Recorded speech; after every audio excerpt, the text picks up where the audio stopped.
Kita dulu sambil saya melihat itunya ya. Kita sih kurang berapa kali pertemuan Mas Salim ya? Pertemuan 16, 17 sama 18, Bu. Terakhir itu dengan saya. Iya. Oh, alhamdulillah. Kita mau berapa kali pertemuan ini? Mau satu dulu atau sekalian dua? Dua aja dulu, Bu. Dua. Iya. Oke, dua. Nanti kita istirahat sebentar, baru nanti lanjut lagi. Kita dulu, saya lihat ini. Dokter Anca itu nanti baru bisa masuk kalau nggak salah akhir November beliau mintanya. Jadi kalau ini UASnya kan tanggal 29 November. Jadi dokter Anca itu minta nanti kalau misalnya sudah UAS beliau baru bisa masuk nggak masalah ya, nggak apa-apa, tapi nanti soal tidak dari beliau ya gitu. Oke, kita akan mulai dari pertemuan saya itu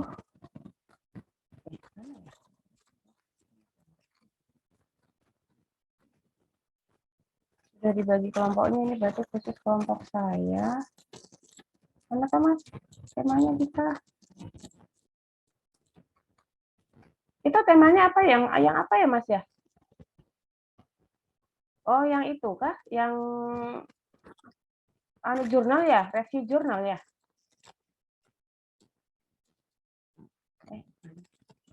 Yang review jurnal itu yang pertemuan 19, Bu. Kalau yang 18 itu presentasi. Sebentar. Saya yang apa ini? Saya yang harusnya pertemuan ini harusnya pertemuan yang tanggal berapa Mas saya ini Mas? Yang tanggal 19, Bu. Untuk pertemuan 16. Terapi chef sama ada. Kayak apa tadi? Nova lagi kredit banget. Oh, ya Allah, ya Allah. Aduh.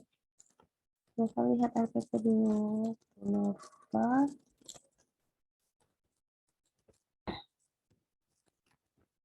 Nova itu kalau nggak diingetin ya nggak pasti akan lupa gitu. Kacau banget nih Bu Nova jadwalnya. Terlalu banyak. Yang apa ya Mas ya? Kok yang ini kah? Yang penyediaan keamanan manajemen nyeri akut bukan? Bukan ya, itu kan sudah ya. Yang review jurnal bukan? Yang itu yang bukan, Bu. Bisa dulu Mas. Kenapa nyari ya? Izin menjawab, Bu. Ya, coba Mbak. Ini berarti masuk untuk materi pertemuan 16, 17 sama 18. Untuk materi pertemuan 18 presentasi mengenai nyeri medikal akut, nyeri diabetik neuropati, nyeri pantom. Iya. Saya salah lihat di tahun kemarin, pantasan dari tadi nggak nemu. Allah Akbar. Ya, untuk pertemuan 16 dan 17-nya materi. Oke. Ya, maaf ya, saya dari tadi tuh naik turun buka RTP ternyata tahun 2021. Wah. Iya, Bapak, Bu.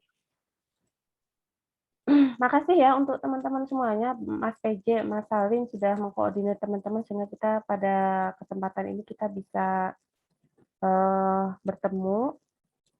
Berarti kita sekarang adalah masuk ke demonstrasi trial and error. Mahasiswa mampu mensimulasikan manajemen nyeri secara non-farmakologi. Ini sudah atau belum, teman-teman? Sudah siap belum untuk mendemonstrasikan secara non-farmakologi terapi SEF, terapi kognitif behavior, relaksasi progresif, akupuntur, akupressure, terapi Benson, dan mindfulness? Sudah? Siap? Atau belum?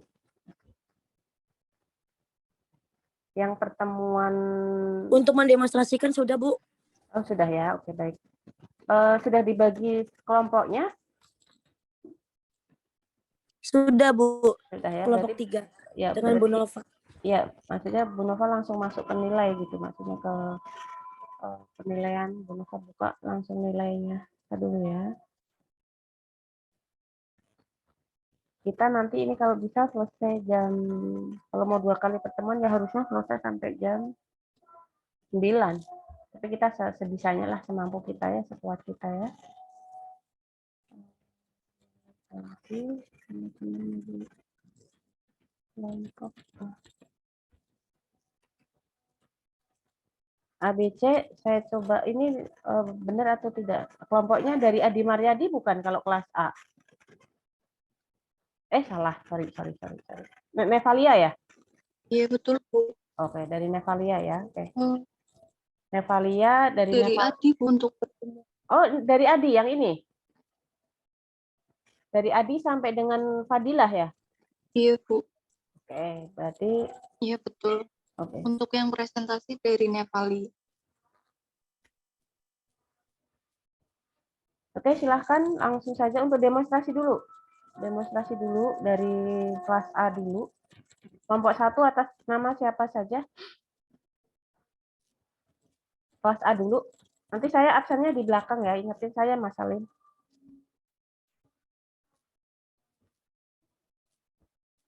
Dari Ibu, kelompok, maaf, iya, yang mendemonstrasikan tuh yang kayak terapi hangat gitu ya, Bu?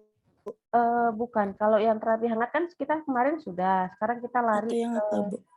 terapi safe itu. Yang pertemuan 16, terapi safe, terapi cognitive behavior, relaksasi progresif, akupuntur, akupressure, terapi Benson, mindfulness. Belum siap? Yang ini, yang ini. Nah, ini yang pertemuan 16 ini udah siap belum? Maaf Ibu, Ya. ini kemarin koordinasi dengan PJ antara ABC, dikira itu materi Bu. Oh ternyata suruh demonstrasi, berarti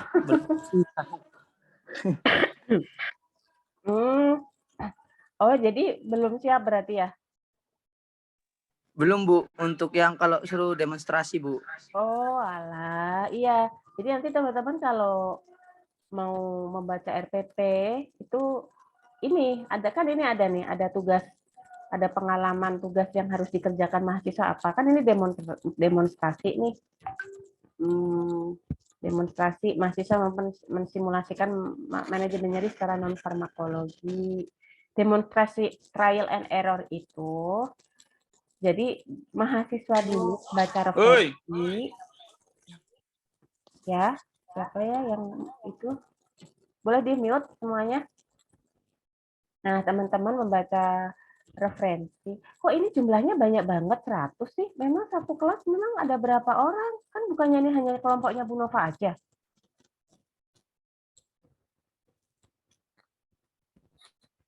Ini satu angka. Oh, satu angkatan. Mohon maaf Bu, taunya mau digabung semua jadi gabung semua satu kelas masuk ya. Astagfirullahaladzim. Oh, ini kan kelompok 16, 17 nih. Teman-teman lihat nih, makanya kok banyak banget. Teman-teman yang kelompoknya Pak Made sama kelompoknya Pak Amin sudah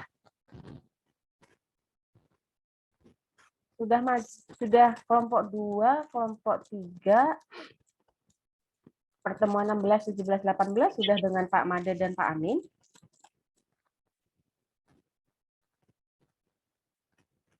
Sudah Ibu, kalau yang 16, 17, 18 sama Pak Amin sudah. Ini dikira kami kan nggak pertemuan, jadi nanti yang kelompok 16 kan nanti masuk semua. Yang tadi kalau 16 sudah selesai, kelompok 16 boleh keluar. Nanti 17 sudah selesai boleh keluar. Oh. Ya wes ora apa-apa. Ya udah nggak apa-apa, nggak masalah. Oke, berarti sekarang untuk yang 16 teman-teman belum siap mendemonstrasikan, belum? Terus kalau belum Ibu. Untuk kelompok yang mahasiswa mampu mensimulasikan demonstrasi trial and error itu sudah siap belum? Belum juga? Belum juga, Bu. Iya, itu oke. Oh, yang 18 presentasi sudah siap. Untuk kelompok 3-nya Bu Nova. Kalau sudah siap belum ini yang poin 18? Untuk Untuk presentasi sudah siap? Ya, sudah, Bu. Bu. Oh, Sudah ya sudah. Oke, berarti berarti kita balik ya. Berarti kita balik untuk yang pertemuan sekarang itu kelompok 3 dengan Bu Nova ya. Itu silakan presentasi khusus kelompoknya Bu Nova saja. Nah, kelompok 2 dan kelompok 1 ini ya, kelompok 1 dan kelompok 2 untuk pertemuan 16 dan 17. Ini kan teman-teman harus demonstrasi. Demonstrasi boleh kalau kita offline, karena ini kan harusnya offline ya kalau nggak salah ya. Tapi karena Bu Nova, ya. Maaf terpental. Jadi Bu Nova coba ulangi. Bu Nova coba ulangi. Untuk malam ini kita presentasi untuk kelompok 3 dulu. Berarti kelompok 3 kelas A, B, C. Yang lainnya boleh live, karena kan teman-teman belum siap. Nah, untuk yang kelompok 1, kelas A, B, C, kita reschedule kalau bisa minggu ini. Ya, teman-teman silahkan disiapkan. Jadi, Bu Nova sekalian jelaskan aja di sini. Ini kan demonstrasi trial and error.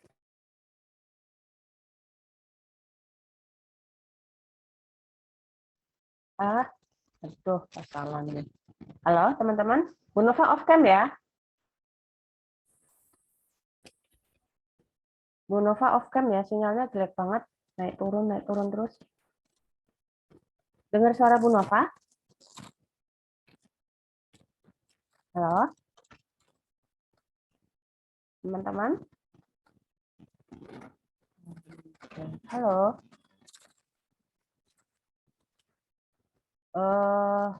Halo, Mas Salim dengar suara Bu Nova nggak?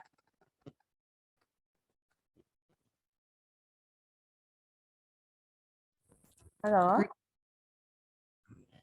Dengar suara Bu Nova?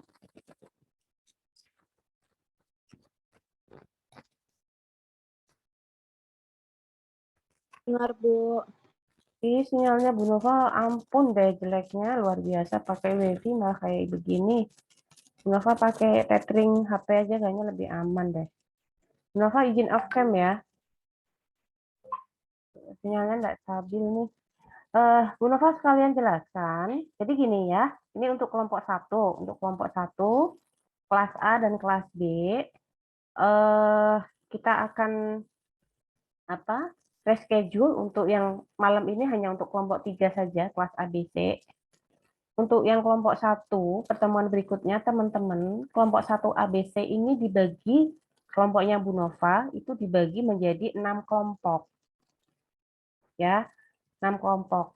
Terapi SAFE, terapi akupuntur, behavior, terapi relaksasi progresif, akupuntur dan acupressure, terapi Benson dan mindfulness. Nah, ini harusnya kan ini demonstrasinya kita offline di lab.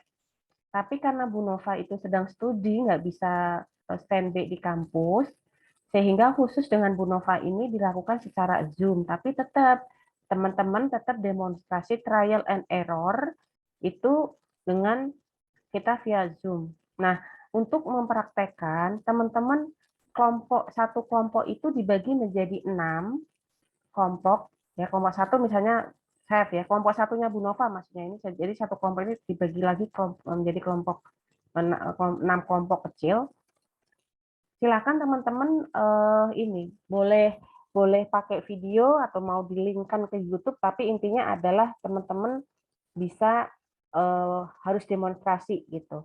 Kalau mau live nggak apa-apa, di Zoom ini Bu saya nggak pakai video deh Bu, saya mau langsung aja, itu juga nggak masalah, nggak apa-apa. Paham nggak?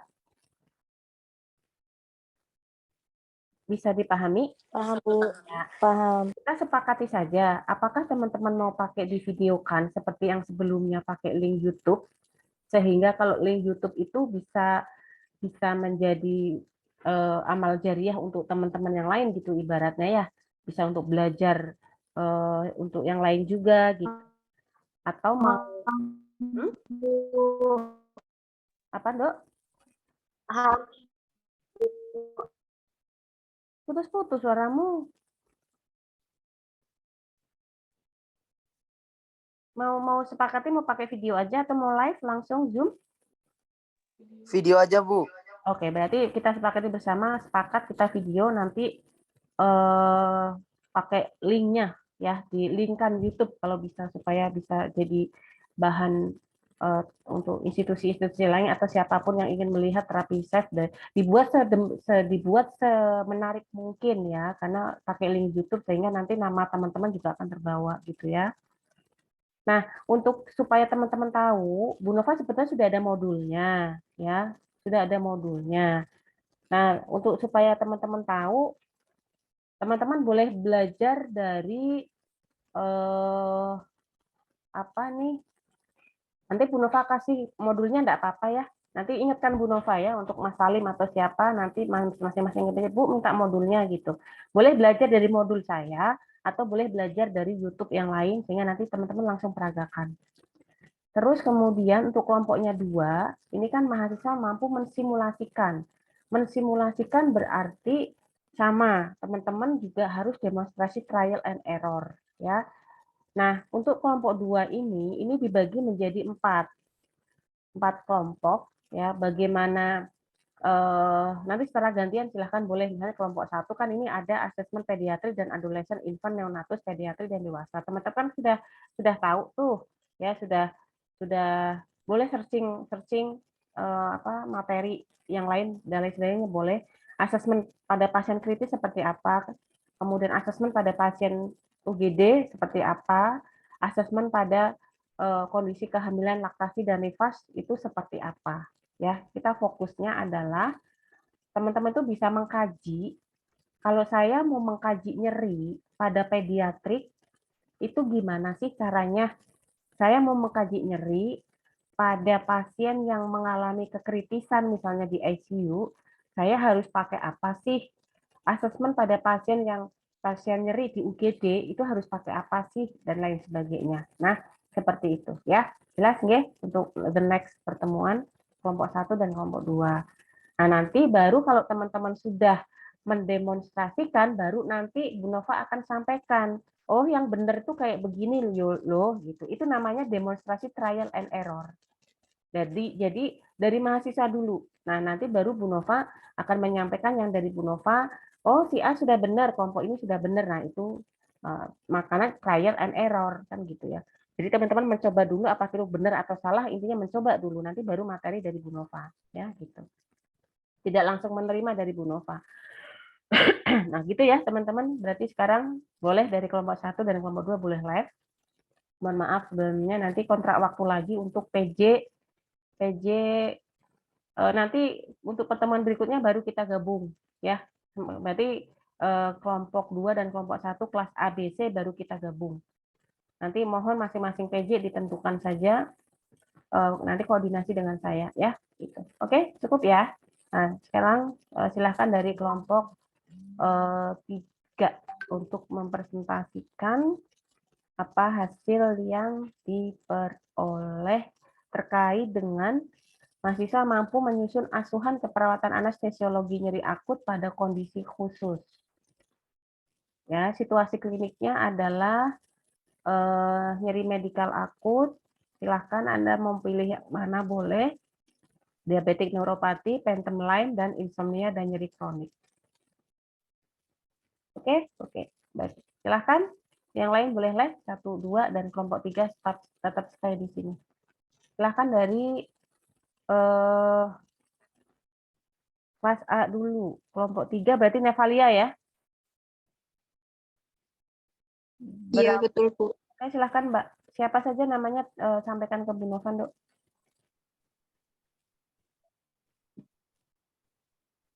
disebutkan 17 anak, Bu.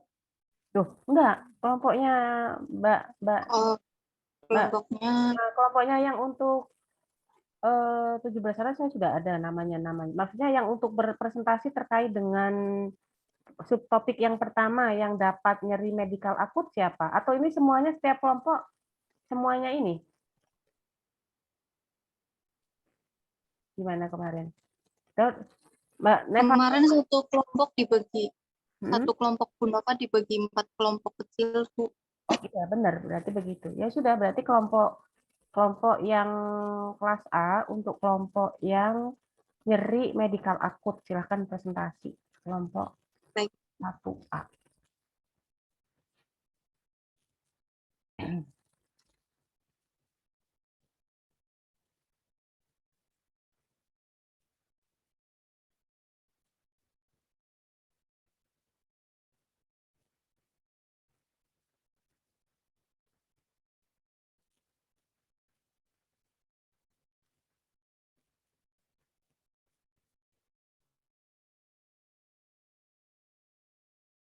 Anggotanya nanti dituliskan siapa-siapa ya, Mbak ya. Baik, Bu.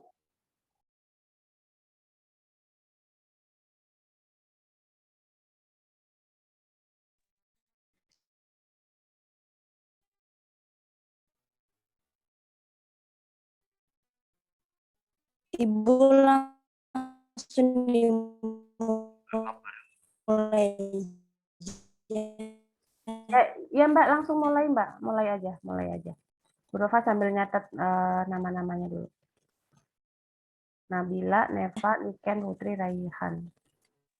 Baik, Bu.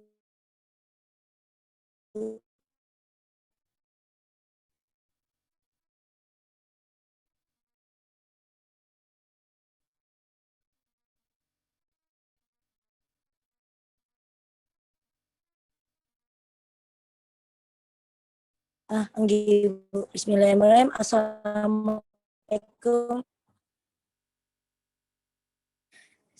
Bismillahirrahmanirrahim. Assalamualaikum warahmatullahi wabarakatuh. Di sini saya Putra Iva sebagai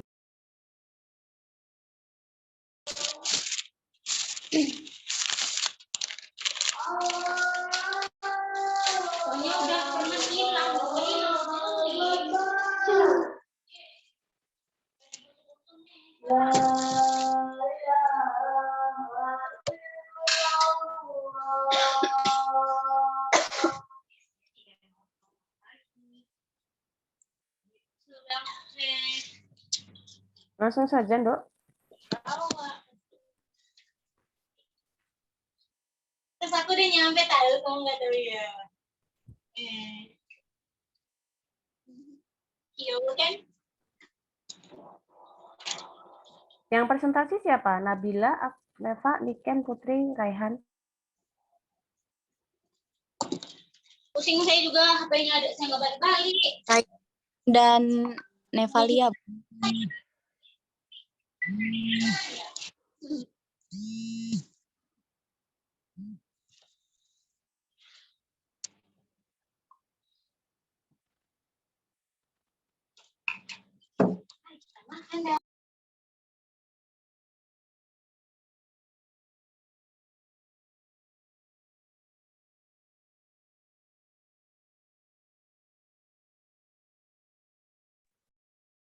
Ayo, Dok. Kok diem, Dok? Baiklah, Aswan keperawatan anestesi pada nyeri herpes zoster. Kelompok Nabila Alwan, Nevalia Kinanda, Niken, Putri, dan Raihan Asifa.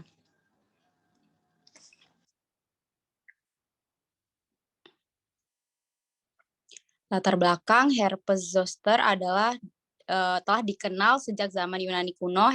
Herpes zoster disebabkan oleh virus yang sama dengan varicella, yaitu virus varicella zoster.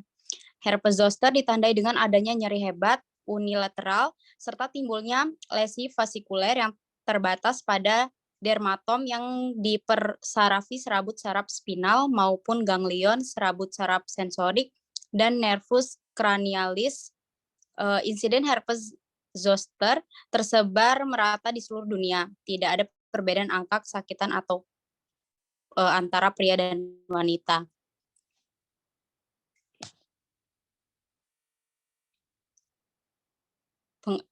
Pengertian herpes zoster adalah penyakit yang disebabkan oleh virus varicella zoster yang bersifat terlokalisir, terutama menyerang orang dewasa dengan ciri berupa nyeri radikuler, unilateral, dan gelombang vasikel yang tersebar sesuai dermatom yang dinervasi oleh suatu ganglion saraf sensoris. Herpes zoster dapat menurunkan kualitas hidup seseorang karena disertai rasa nyeri yang hebat saat stadium prodromal, saat erupsi kulit atau nyeri akut, dan setelah lesi sembuh. Yang dikenal sebagai neuralgia pasca hepatik atau NPH. Next.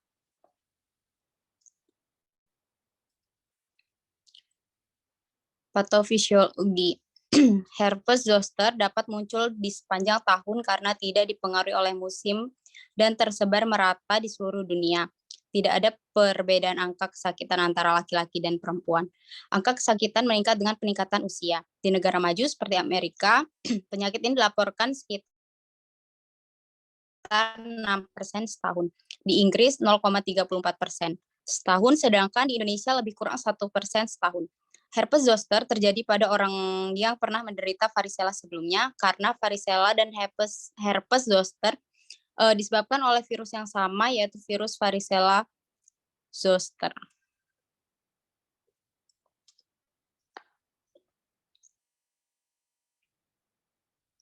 Etiologi, herpes zoster disebabkan oleh virus varicella zoster atau VVZ dan tergolong virus berinti DNA. Virus ini berukuran 140 sampai 200 nm yang termasuk subfamili Alpha herpes viridae. Berdasarkan sifat biologisnya seperti siklus replika, penjamu, sifat sitotoksik, dan sel tempat hidup laten klasifikasikan ke dalam 3 subfamili yaitu alfa, beta, dan gamma. VVZ dalam subfamili alfa mempunyai sifat khas menyebabkan infeksi primer dan sel epitel yang menimbulkan lesi vaskuler. Selanjutnya, setelah infeksi primer, infeksi oleh virus herpes alfa biasanya menetap dan bentuk laten di dalamnya neuron dari ganglion.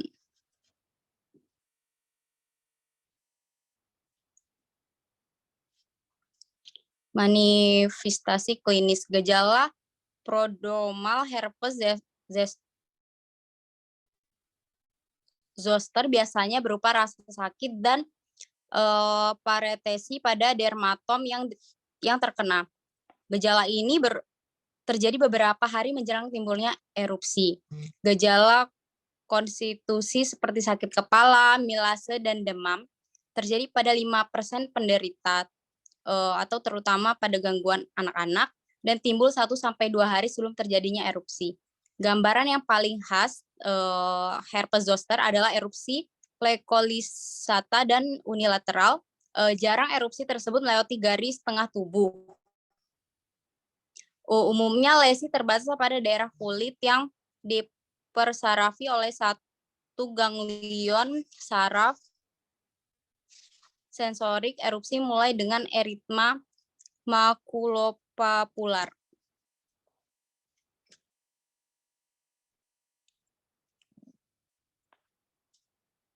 Baiklah, selanjutnya akan dilanjutkan oleh rekan saya.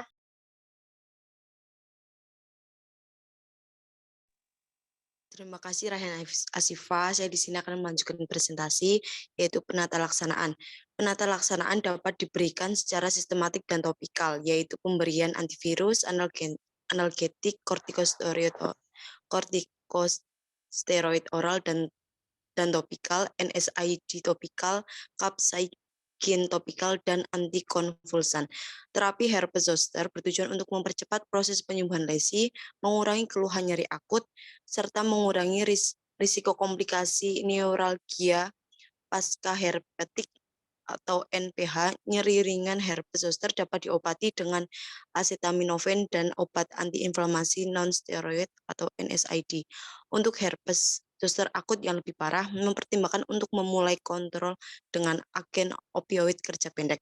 Setelah dosis efektif tercapai, beralihlah ke agen opioid kerja lama untuk menghilangkan rasa sakit yang lebih konsisten dan kenyamanan pemberian dosis.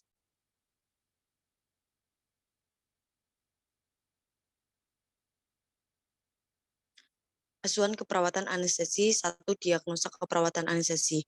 Nyeri berhubungan dengan proses inflamasi virus.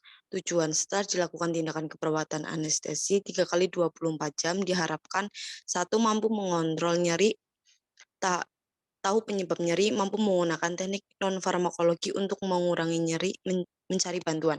2. Melaporkan bahwa nyeri berkurang dengan menggunakan manajemen nyeri. 3. Mampu mengenali nyeri dari skala intensitas, frekuensi, dan tanda nyeri. 4. Menyatakan rasa nyaman setelah nyeri berkurang.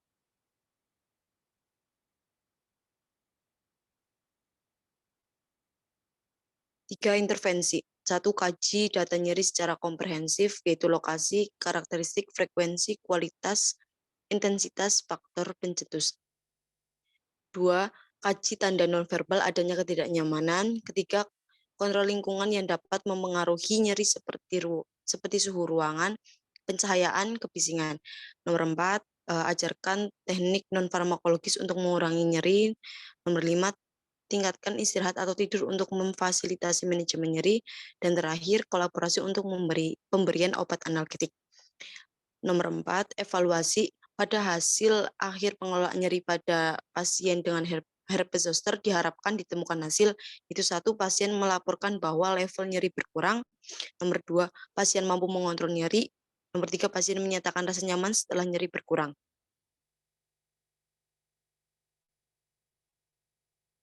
Kesimpulan, herpes zoster adalah penyakit yang disebabkan oleh infeksi virus varicella zoster yang menyerang kulit dan mukosa. Infeksi ini merupakan reaktivasi virus yang terjadi setelah infeksi primer.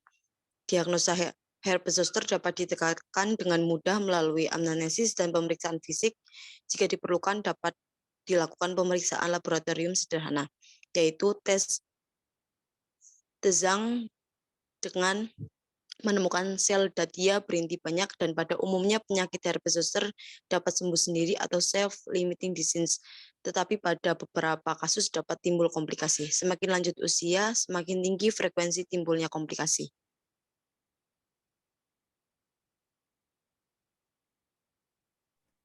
Ya, terima kasih kepada kelompok 1 yang sudah menyampaikan presentasinya. Nanti kita diskusinya melalui panel supaya waktunya tidak lama ya, karena ada 4 presentasi, ada 3 kelas.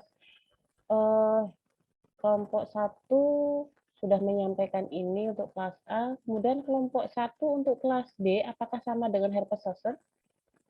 Di antara yang kesekian, ada yang dipilih lainnya mungkin selain herpes zoster? Atau sama? Kelas B dan C? Nyeri kepala, Bu. Oke, berarti silakan presentasi nyeri kepala kelas apa B. Tadi anggota kelas 1 kelompok 1A masuk semua nggak Mbak Natalia? Nabila Alwan ada nggak Nabila Alwan? Ada Nabila Alwan ya Mbak ya, tadi kelompok 1 ya? Iya Bu, ada. Nabila Alwannya ada, hadir nggak? Ada Bu di Zoom. Oh ada ya. Kok ini kelompoknya beda sama yang sebelumnya ya? Kalau yang sebelumnya tuh kalau nggak salah kelompok 3 itu dimulai dari Nevalia, ini dari Nabila berarti ya. Soalnya yang pertemuan kemarin dengan Bu Nova, Nabila nggak masuk ke dalam ini saya. Ya, benar ya? Begitu ya? Nabila, dirimu di mana Nabil? Adakah Nabila? Nabila Alwan? Oh iya Bu, salah. Jadi Nabila Alwan bukan kelompok Ibu, jadi nulis salah nama. Well adalah. Berarti nggak masuk ini, nggak masuk kelompok ini? Nggak ya? Bu Nova? Iya Bu, harusnya enggak. Oh, berarti Bu, maaf. 4 tok. 4 saja toh? Iya Bu, cuma Oh, oke. iya Bu, kebanyakan kelompok Bu, maaf Bu. Nevalia, Niken, Putri, Raihan ada semua tadi kah? Ada Ibu. Ada Bu. Oke, clear berarti. Karena kan kemarin nggak masuk kelompok ini karena sudah ada nilainya maksudnya. Oke, silahkan untuk kelompok 1B.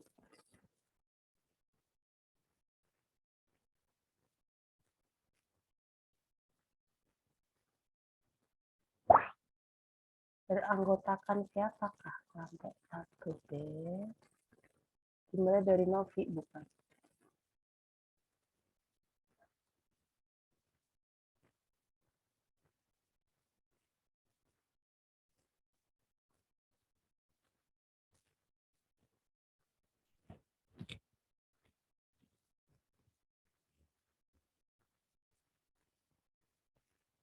Ini yang kemarin itu yang pertama apa belum selesai ya itu ya? Anda mendemonstrasikan kayaknya tidak semua terdemonstrasi yang kemarin itu yang apa tuh? Rapi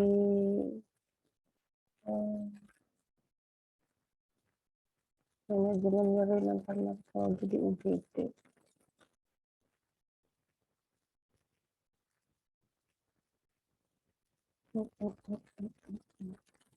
Yuk, kelompok 1B yuk. Sama nih. Ibu mohon maaf, yang share screen-nya terkendala sinyal. Adalah.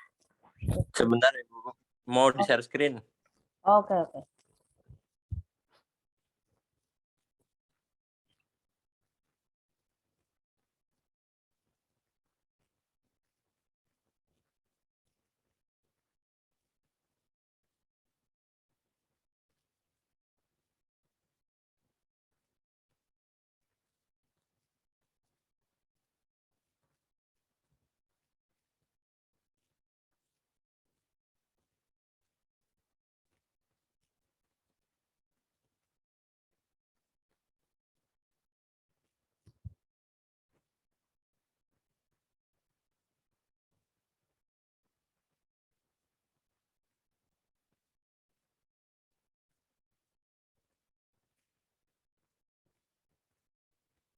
Ini semester 7 ya. Teman-teman tuh semester 7 kayaknya kuliahnya masih lumayan padat ya, harus membagi waktu dengan proposal ya.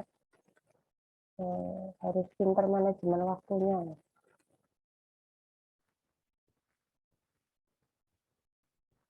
Kok lama Nang, Raihan? Ini Bu, sebentar. Lagi pindah ke laptop. Ini udah mau 1 minggu tadi.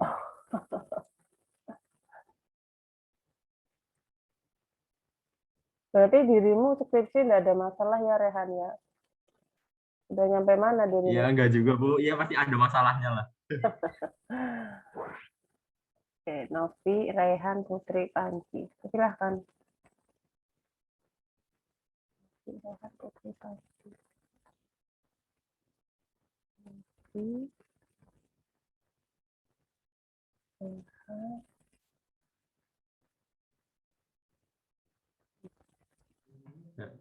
Bismillahirrahmanirrahim. Assalamualaikum warahmatullahi wabarakatuh. Waalaikumsalam warahmatullahi wabarakatuh. Di sini saya perwakilan dari kelompok 3 akan menyampaikan materi tentang aska nyeri kepala yang beranggotakan Novi Yulianti, Raihan Rafif, saya sendiri, Putri Ragita, dan Panji Wicaksono. Yang pertama ada definisi nyeri. Nyeri akut adalah pengalaman sensorik atau emosional yang berkaitan dengan kerusakan jaringan aktual atau fungsional dengan onset mendadak atau lambat dan berintensitas ringan hingga berat yang berlangsung kurang dari 3 bulan. Dan di sini ada teologi nyerinya. Penyebab yang berasal dari nyeri ini bisa dikategorikan 3, yaitu menurut standar diagnosis keperawatan Indonesia. Yang pertama adanya agen pencendera fisiologis, dan yang kedua adanya agen pencemaran kimiawi, dan yang ketiga adanya agen cedera fisik. Di sini ada manifestasi klinis, yaitu adanya tanda dan gejala dari nyeri. Ini menurut tim Pokja SDKI, DPP, PPNI ini dibagi menjadi gejala dan tanda, yaitu mayor dan minor. Dari masing-masing gejala dan tanda mayor dan minor memiliki subbagian, yaitu di bagian subjektif dan objektif. Diantaranya yang pertama adanya mayor, subjektif. Yang pertama subjektif itu sekitar mengeluhkan nyeri, dan yang kedua objektif, tampak meringis, bersikap protektif, waspada, posisi menghindari nyeri, dan yang ketiga adanya gelisah, keempat adanya frekuensi nadi meningkat, dan yang terakhir adanya kesulitan untuk tidur. Dan lanjutannya itu yang B itu adanya minor. Yang pertama subjektif, tidak tersedia. Yang kedua objektif. Yang pertama adanya tekanan darah meningkat, pola nafas yang berubah, nafsu makan berubah, proses berpikir terganggu, menarik diri, berfokus pada diri sendiri, dan diaforesis. Di sini ada kondisi klinis yang terkait ataupun yang berhubungan dengan nyeri ini dapat ditimbulkan atau dijumpai pada kasus penyakit atau masalah kesehatan. Ya, yang pertama adanya kondisi pembedahan, dan yang kedua adanya cedera traumatis, adanya infeksi, sindrom koroner akut, dan yang terakhir adanya glaukoma. Dan di sini lanjutan dari PPT ini ada fisiologi nyeri. Menurut Kozier dan Cinder, terdapat 5 fisiologi nyeri, yaitu adanya nosisepsi, transduksi, transmisi, persepsi, dan modulasi. Dilanjut, Panji Wicaksono akan melanjutkan presentasi. Baik, terima kasih kepada Saudara Rehan. Selanjutnya yaitu skala nyeri. Penilaian nyeri merupakan elemen yang penting untuk menentukan terapi nyeri yang efektif. Skala penilaian nyeri dan keterangan pasien digunakan untuk menilai derajat nyeri. Intensitas nyeri harus dimulai sedini mungkin selama pasien dapat berkomunikasi dan menunjukkan ekspresi nyeri yang dirasakan.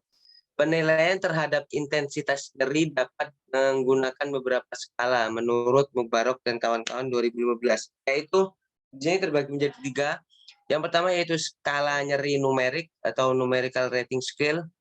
Yang kedua skala nyeri deskriptif. Yang ketiga yaitu skala wajah atau face scale.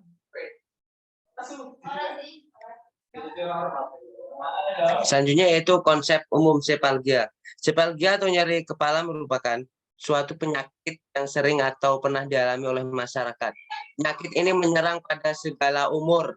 Namun penyakit ini bisa disembuhkan dengan berbagai cara. Salah satunya adalah dengan periksa ke dokter. Menurut Kurniawan 2019, nyeri kepala merupakan perasaan sakit atau nyeri, termasuk rasa tidak nyaman yang menyerang seluruh kepala dengan batas dari bawah dagu sampai belakang kepala. Gangguan rasa nyaman ini dapat berlangsung kurang dari 1 jam atau bahkan selama beberapa hari, serta dapat muncul secara tiba-tiba atau perlahan-lahan.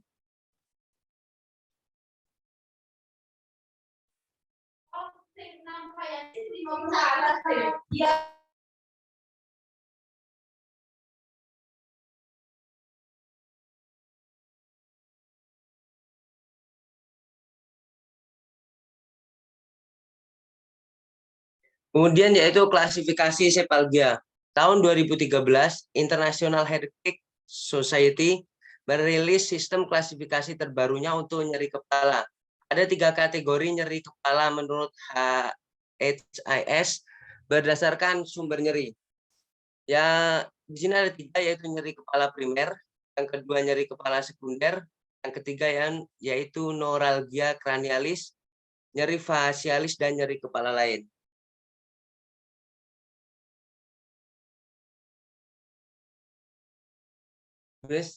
Kemudian selanjutnya ke etiologi sepalgia. Penyebab nyeri kepala banyak sekali.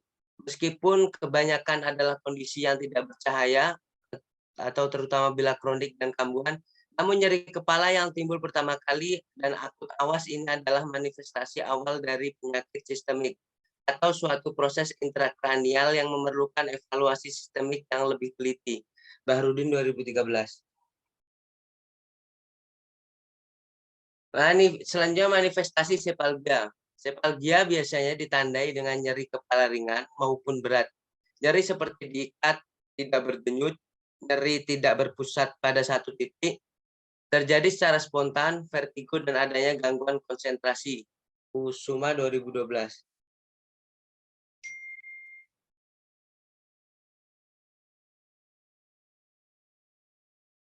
Oke, selanjutnya akan presentasikan oleh Saudari Novi.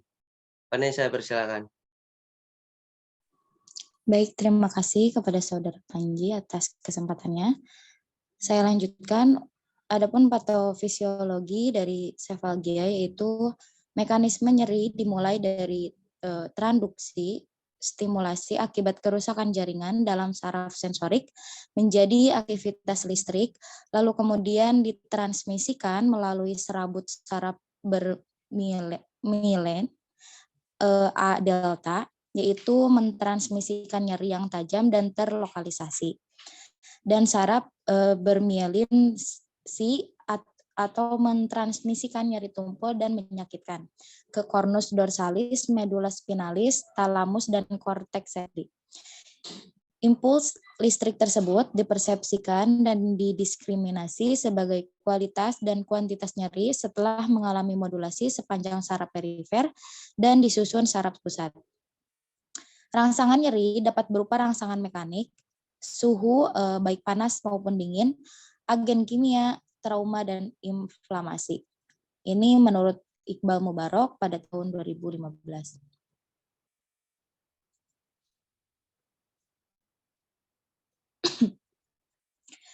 Adapun asuhan keperawatan anestesi mempunyai case study, yaitu klien bernama Nyonya S, berumur 45 tahun, berjenis kelamin perempuan, beragama Islam dan suku Jawa, beralamat di Dusun Mulyorejo dengan suaminya bernama Tuan S, pekerjaan suami swasta, lalu dirujuk masuk ke rumah sakit, yaitu dengan keluhan nyeri kepala dan terdapat mual muntah.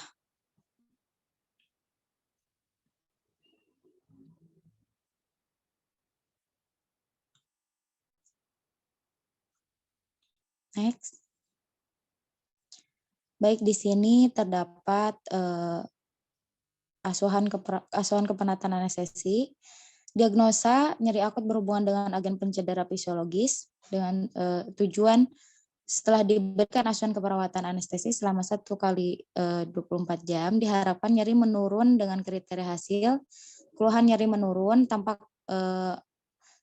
meringis menurun, sikap protektif menurun, gelisah tidak terjadi, kesulitan tidur pun menurun, frekuensi nadi membaik ataupun kembali normal, tekanan darah membaik ataupun kembali ke normal. Intervensi yang dapat dilakukan yaitu observasi lokasi, karakteristik, durasi, frekuensi, kualitas, intensitas nyeri, lalu identifikasi skala nyeri, identifikasi respon nyeri non-verbal, identifikasi faktor yang memperberat dan memperingan nyeri, lalu berikan teknik non-farmakologis untuk mengurangi rasa nyeri, dan kolaborasi pemberian analgetik jika diperlukan. Lalu implementasi yang pertama mengidentifikasi lokasi, karakteristik, durasi, frekuensi, kualitas, intensitas nyeri, dan skala nyeri, mengidentifikasi respon nyeri pada klien, lalu klien mengatakan nyeri pada bagian kepala dengan P sakit kepala, kualitas seperti berdenyut-denyut atau diremas, lalu R-nya merambat ke seluruh kepala, lalu skalanya 5, lalu time-nya nyeri hilang datang dengan waktu yang lama, kurang lebih 3 menit. Evaluasi, data subjektif, klien mengatakan nyeri berkurang, klien mengatakan nyeri hilang datang, skala 3 dan menjalar. Untuk data objektif, klien sudah tidak tampak lemah, lalu untuk tekanan darah normal, nadi tekanan darah normal di 110/80 mm Hg, lalu nadi 95 kali per menit, lalu respirasi 20 kali per menit, dan suhu 36,5 derajat Celcius. Masalahnya teratasi sebagian, lalu dilanjutkan intervensi.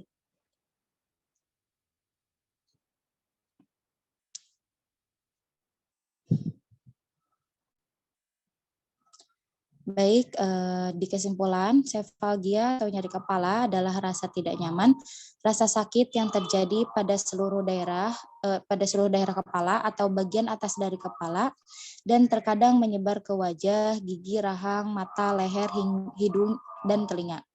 Nyeri kepala menjadi hal yang paling sering dikeluhkan setelah nyeri punggung dan biasanya merupakan alasan yang membawa seseorang kepada dokter. Nyeri kepala dikategorikan primer jika tidak ditemukan adanya kerusakan struktural maupun metabolik yang mendasari nyeri kepala. Baik, sekian dari kelompok 1B. Saya kembalikan ke Rehan. Untuk presentasi dari kelompok 1B. Untuk kelompok 1C presentasi kelompok 2C. 1C tentang apa kalau yang kelompok C? Nggak ada yang... HIV, Bu. Oh, HIV. Oh ya sudah, HIV silahkan.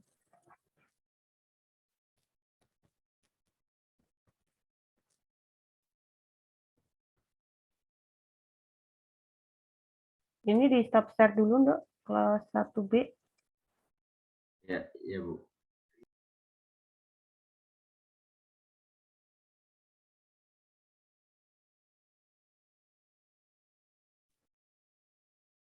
Kelompok 1C beranggotakan lengkap enggak, Mbak? Lengkap, Bu. Ya, silahkan. Dari Ocak sampai Ocak, Putri, Rahmat, Rena.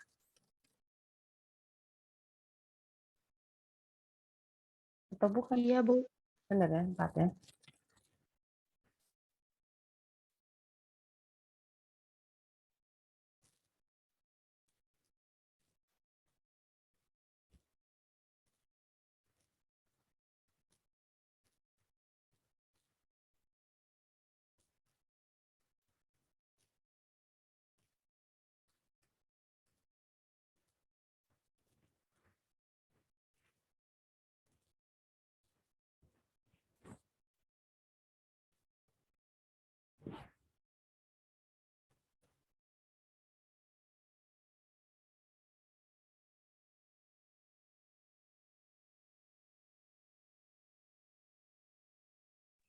Baik, Assalamualaikum warahmatullahi wabarakatuh.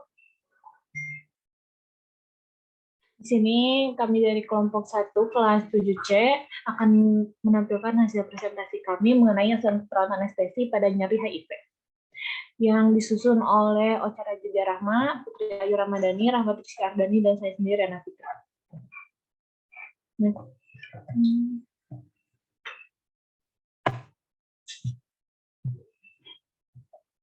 Latar belakang, perkembangan HIV/AIDS pertama kali dikenal pada tahun 1981, namun kasus HIV/AIDS secara retrospektif telah muncul selama tahun 1970-an di Amerika Serikat, dan di beberapa bagian di dunia seperti Haiti, Afrika, dan Eropa.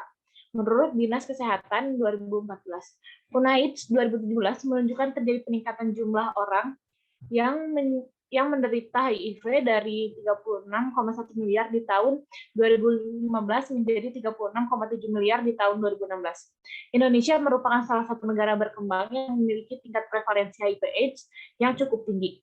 Kasus HIV/AIDS pertama kali ditemukan di Provinsi Bali pada tahun 1987.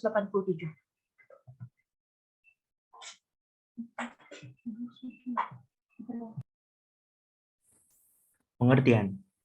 HIV atau AIDS merupakan penyakit menular yang disebabkan oleh infeksi virus HIV atau Human Immunodeficiency Virus yang menyerang sistem kekebalan tubuh.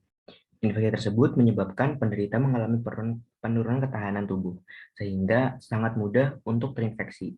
Berbagai macam penyakit lain yang disebut dengan AIDS atau Acquired Immunodeficiency Syndrome Kementerian Kesehatan RI tahun 2017, AIDS adalah sekumpulan gejala penyakit yang ditimbulkan karena rusaknya sistem kekebalan tubuh manusia akibat infeksi dari virus HIV.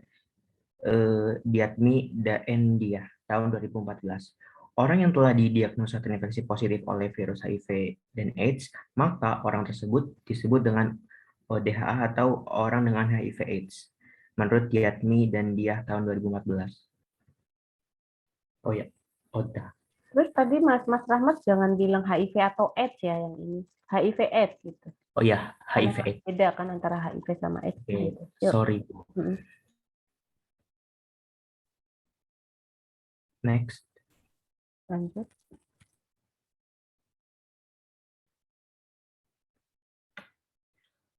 Patofisiologi. Pada individu dewasa, masa jendela infeksi HIV sekitar 3 bulan. Seiring pertambahan replikasi virus dan perjalanan penyakit, jumlah sel limfosit CD4+ akan terus menurun. Umumnya, jarak antara infeksi HIV dan timbulnya gejala klinis pada AIDS berkisar antara rentang 5-10 tahun. Infeksi primer HIV dapat memicu gejala infeksi akut yang spesifik, seperti demam, nyeri kepala, faringitis, dan nyeri tenggorokan, limfadenopati, dan ruam kulit.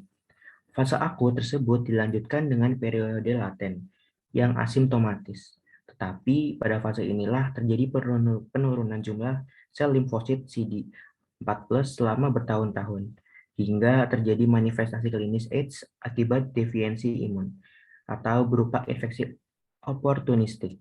Berbagai manifestasi klinis lain dapat timbul akibat reaksi autoimun, reaksi hipersensitivitas, dan potensi keganasan menurut Kapita Selecta tahun 2014. Next. Etiologi. Penyebab kelainan imun pada AIDS adalah suatu agen viral yang disebut HIV dari sekelompok virus yang dikenal retrovirus yang disebut lymphadenopathy associated virus or LEV atau human T-cell leukemia virus HTL3 yang juga disebut human T-cell lymphadenopathic virus atau retrovirus.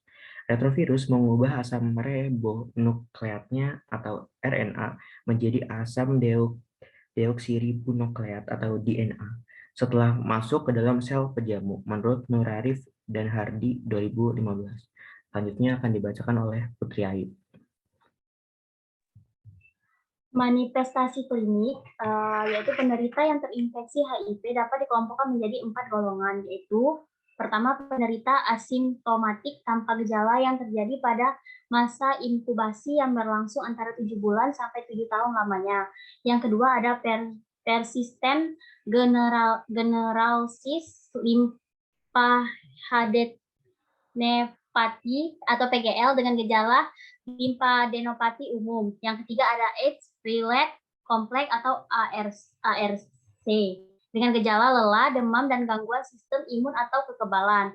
Dan yang terakhir ada full-blown AIDS yang merupakan fase akhir AIDS ya, dengan gejala klinis yang berat berupa diare kronis, pneumonitis, interstisial, hepatomegali, splenomegali, dan kandidiasis oral yang disebabkan oleh infeksi oportunistik dan neoplasia, misalnya sarkoma Kaposi. Penderita akhirnya meninggal dunia akibat komplikasi penyakit infeksi sekunder menurut Sudarto 2009.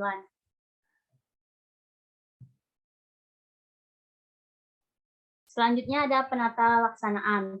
Penata laksanaan infeksi HIV adalah dengan pemberian obat antiretroviral atau ARV. Hingga saat ini belum ada obat untuk menyembuhkan infeksi HIV. ARV yang digunakan bertujuan untuk mencegah morbiditas dan mortalitas yang berhubungan dengan HIV. Pemberian terapi ARV dapat menekan viral load hingga kadar yang tidak terdeteksi atau virus tersupresi Supresi virus dapat meningkatkan fungsi imun dan kualitas hidup secara keseluruhan, menurunkan resiko komplikasi acquired imun defisiensi sindrom atau AIDS dan non-AIDS, serta memperpanjang kesintasan pasien. Selain itu, terapi ARV dapat mengurangi resiko penularan HIV. Selanjutnya akan dibacakan oleh teman saya. Baik, untuk yang selanjutnya adalah asuhan keperawatan anestesi. Pertama, diagnosa keperawatan anestesi, nyeri akut berhubungan dengan agen cedera biologis. Tujuan, setelah dilakukan tindakan keperawatan, skala nyeri bisa berkurang dari skala 5 atau nyeri sedang ke 2, yaitu nyeri ringan. Indikatornya, nyeri yang dilaporkan mengerang dan menangis, ekspresi nyeri wajah, tidak bisa istirahat, kontrol nyeri dengan kriteria hasil, mampu mengontrol nyeri, tahu penyebab nyeri, mampu menggunakan teknik non-farmakologi untuk mengurangi nyeri, dan mencari bantuan. Melaporkan bahwa nyeri berkurang dengan menggunakan manajemen nyeri, mampu mengenali nyeri, skala, intensitas, frekuensi, dan tanda nyeri, dan menyatakan rasa nyaman setelah nyeri berkurang. Untuk intervensinya, lakukan pengkajian nyeri secara komprehensif, termasuk lokasi, karakteristik, durasi, frekuensi, kualitas, dan faktor presipitasi. Lalu observasi reaksi nonverbal dari ketidaknyamanan, observasi TTV pasien, kontrol lingkungan yang dapat mempengaruhi nyeri seperti suhu ruangan, pencahayaan, dan kebisingan, pilih dan lakukan penanganan nyeri, non-farmakologi, dan interpersonal. Ajarkan tentang teknik non-farmakologi, dan kolaborasi pemberian analgetik untuk mengurangi nyeri. Untuk evaluasi, pada hasil akhir pengelolaan nyeri pada pasien dengan HIV, diharapkan ditentukan hasil, pasien melaporkan bahwa level nyeri berkurang, pasien mampu mengontrol nyeri, dan pasien menyatakan rasa nyaman setelah nyeri berkurang.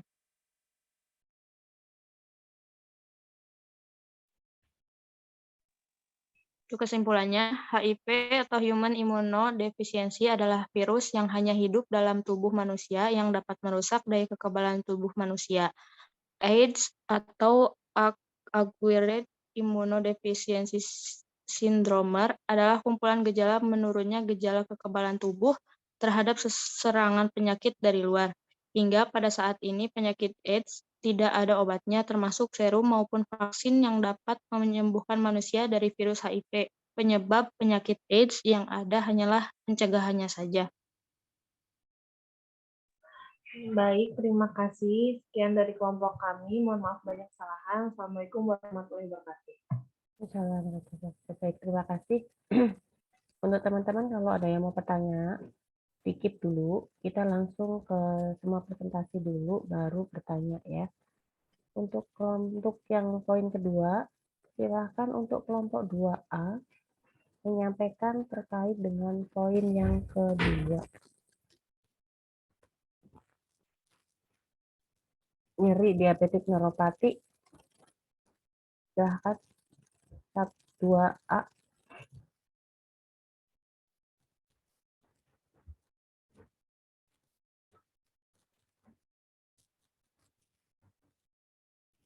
Ada ya, kelas 2A? Kelas 2A. Kelompok 2A. Ada, Bu. Ya, silahkan.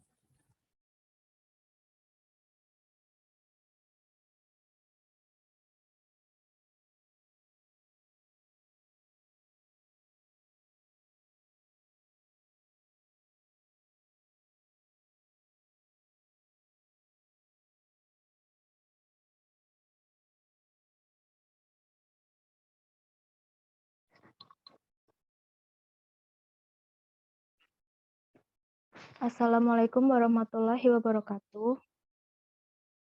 Saya perwakilan dari kelompok 2 akan mempresentasikan askan pada nyeri diabetik neuropati. Next.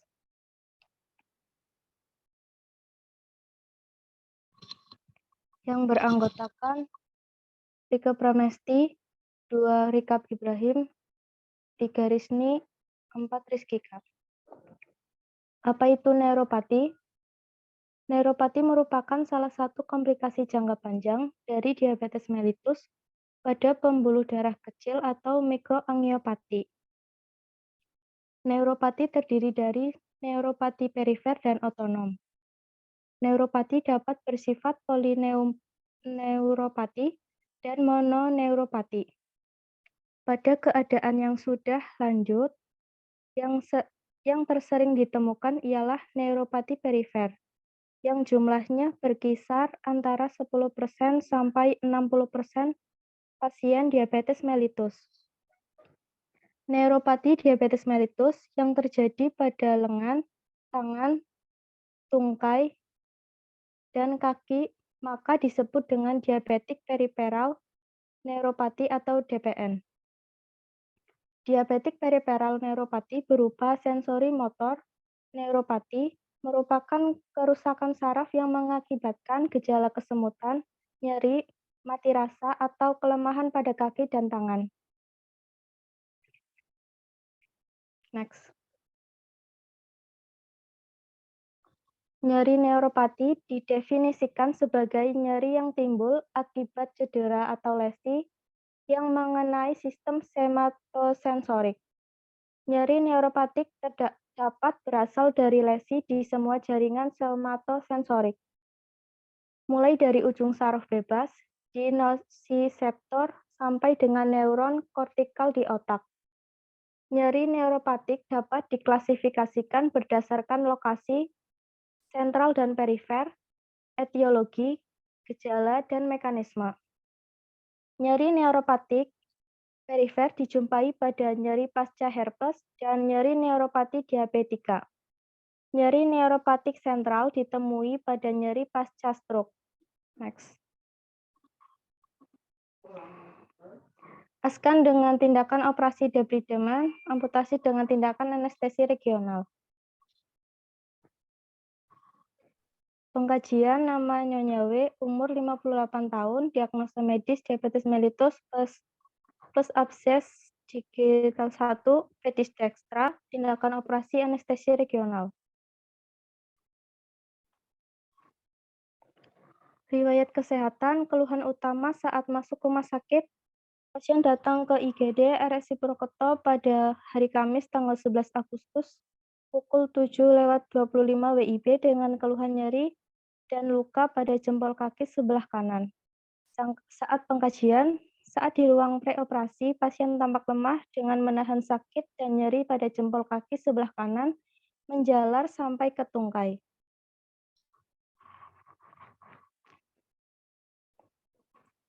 Next.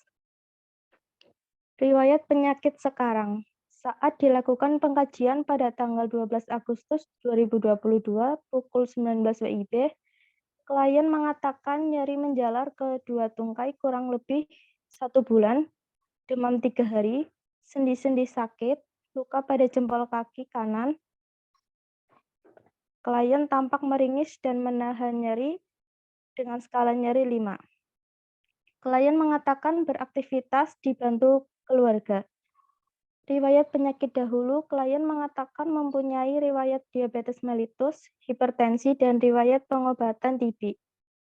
Riwayat penyakit keluarga, klien mengatakan memiliki riwayat penyakit keluarga yaitu hipertensi dan diabetes mellitus.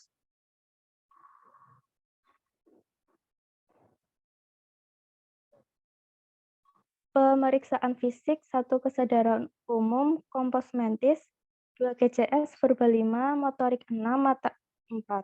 Tanda-tanda vital, tekanan darah 150/85 mmHg, nadi 88 kali per menit, RF 24 kali per menit, suhu 36,5 derajat Celcius. Berat badan 65 kg, tinggi badan 160 cm. Data penunjang glukosa sewaktu tanggal 11 Ini bulan dilewatin Maret. aja, Mbak. Nggak usah ini, Mbak. Kok ada data ini ya? Ini data ambil dari mana nih? Kasus kah? Iya, Bu. Oh, nggak usah dilewatin aja. Analisa data preanestesi. Nggak usah, Mbak. Nggak usah. Coba next lagi apa? Next lagi. Problem. Terus? Oh. Oke, oke. Oke, Mbak, cukup, Mbak. Terima kasih.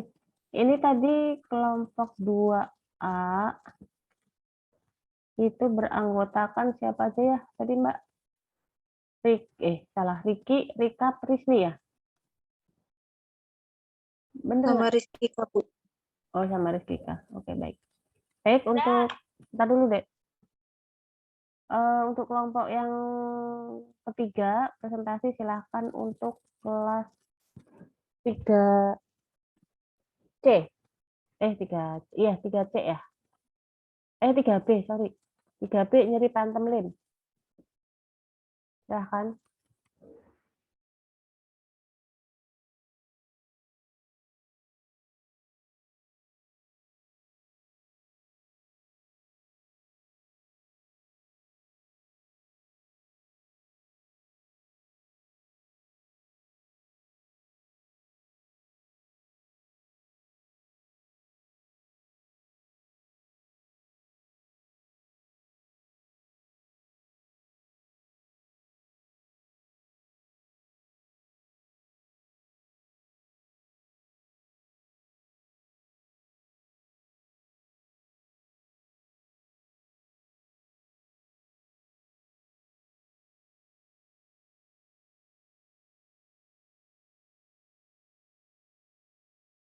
Kelompok 2B ada 3B. 3B, sorry. 3B ada nyeri pantem lim. Ada, Bu. Ya, silakan.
Baik, Assalamualaikum warahmatullahi wabarakatuh. Salam. Di sini saya perwakilan dari kelompok 3 yang beranggotakan Salim Rumrah, Sketsa Area, Sofia Aula, dan saya sendiri Syafira Salsabila. Di sini kami akan mempresentasikan materi nyeri pantom lip.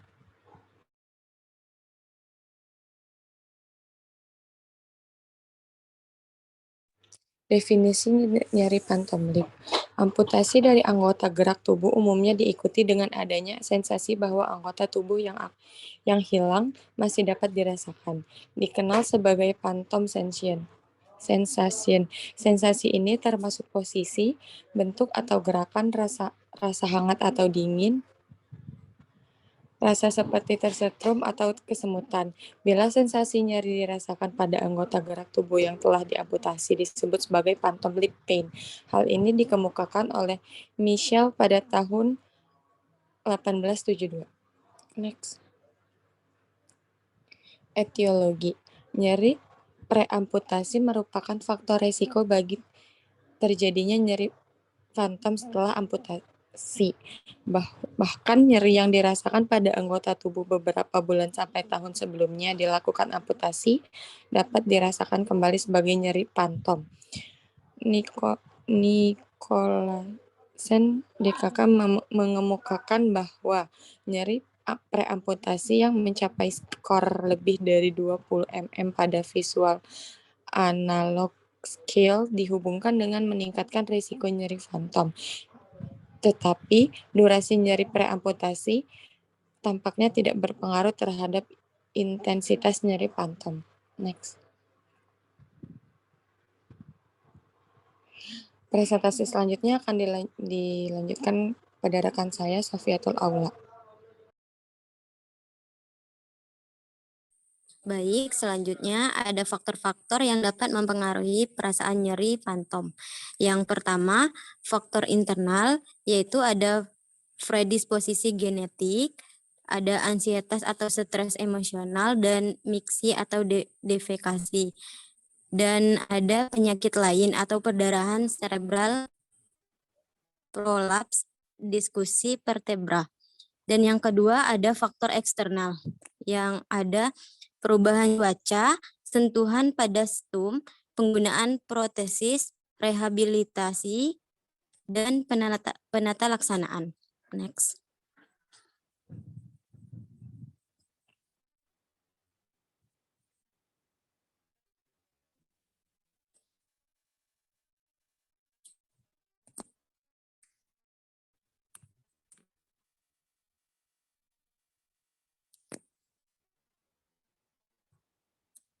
Next. Asuhan keperawatan anestesi. Ada data pengkajian. Yang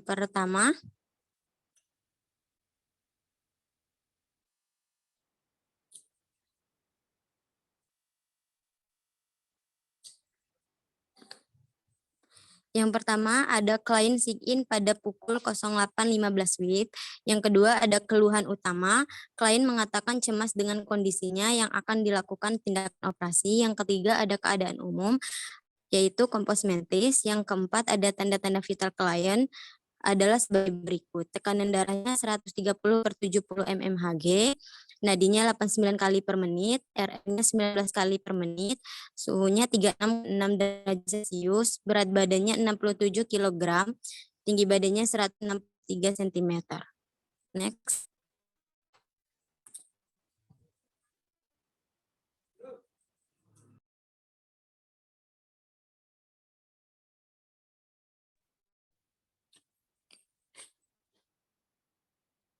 Next, Pir.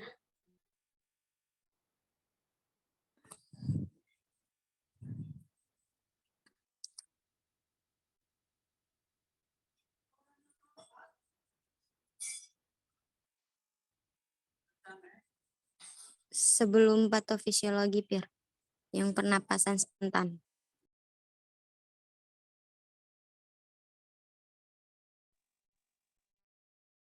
Ini lewat Pernapasan klien spontan. Ini lewat aja. Klien tidak menggunakan ya.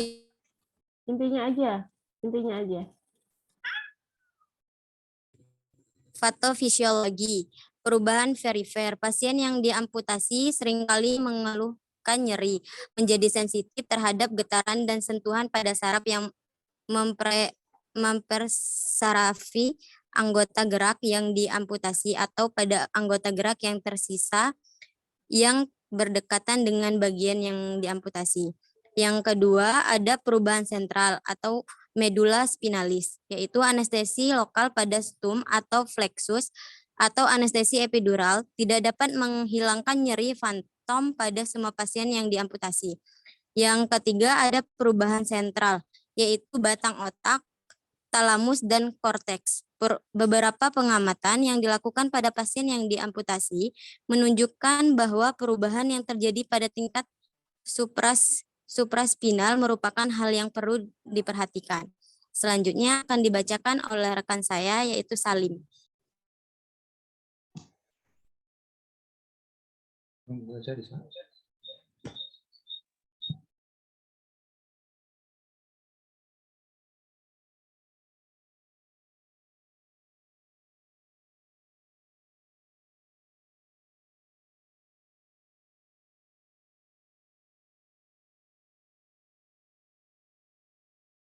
Kok berhenti, Mas? Kendala sinyal, Bu. Bentar. Oh, ya.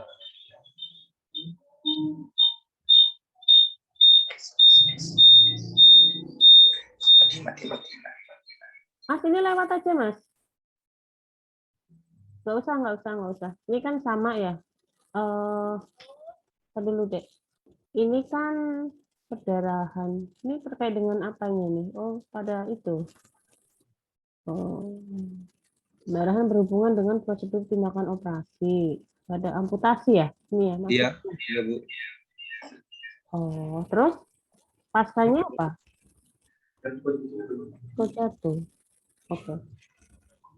Oke, Mas. Langsung aja kesimpulannya.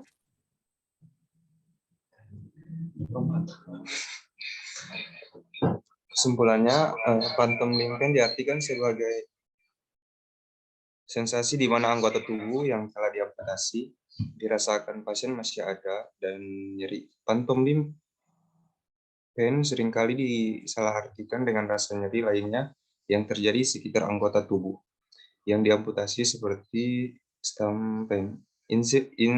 Insidensi phantom limb pain bervariasi antara 0 sampai 88%. Pada amputasi ekstremitas bawah terjadi sebanyak 72% dan 51% pada amputasi ekstremitas atas. Faktor yang menyebabkan nyeri phantom ini dapat berasal dari faktor luar maupun dalam tubuh. Terdapat berbagai macam mekanisme yang terjadi sehingga dapat menyebabkan timbulnya nyeri phantom dan di dalamnya termasuk bagian perifer, medula spinalis, dan otak. Proses ini bermula dari perifer kemudian berlanjut ke struktur yang lebih tinggi sampai ke korteks cerebri. Baik, mungkin itu saja presentasi dari kelompok kami. Saya kembalikan ke Ibu. Ya, terima kasih kelompoknya Mas Salim dan teman-teman. Terakhir kelas C, 4C. 4C atas siapa nama? Silahkan yang terakhir.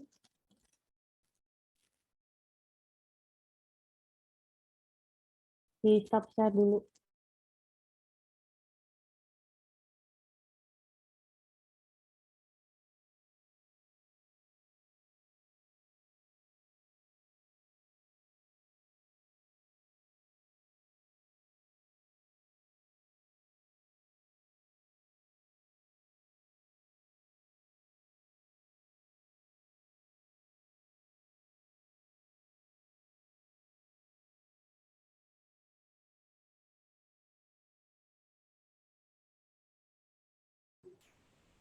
Baik, Assalamualaikum warahmatullahi wabarakatuh. Di sini kami dari kelas 7C kelompok 4 yang beranggotakan Teza Fitriani, Ulul Ismi, Winda Amiarti, Yazid Muhammad Pardan, dan Yemima Dwi Wadendra. Di sini kami akan menjelaskan manajemen nyeri insomnia dengan nyeri kronik.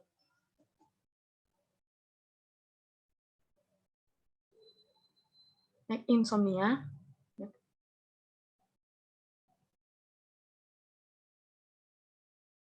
Next, Winda.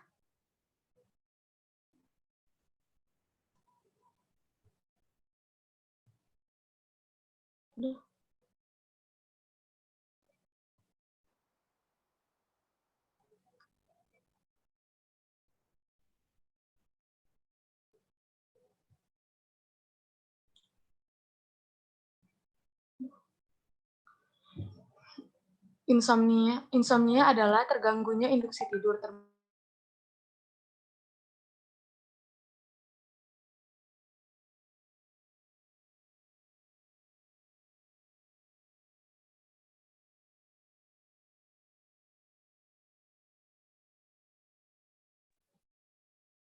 Insomnia adalah terganggunya induksi tidur, terbangun di malam hari, bangun lebih awal dari yang diinginkan, berkurangnya total durasi tidur, kualitas tidur yang buruk secara keseluruhan, rasa nyaman yang menurun di siang hari, dan terganggunya fungsi fisik dan mental di siang hari. Dari beberapa definisi di atas, peneliti mengambil kesimpulan bahwa insomnia adalah kesulitan untuk memulai dan memperhatikan tidur, mendapatkan kualitas tidur yang buruk, dan terganggunya aktivitas di sehari-hari penderitanya karena tidur yang terganggu. Next.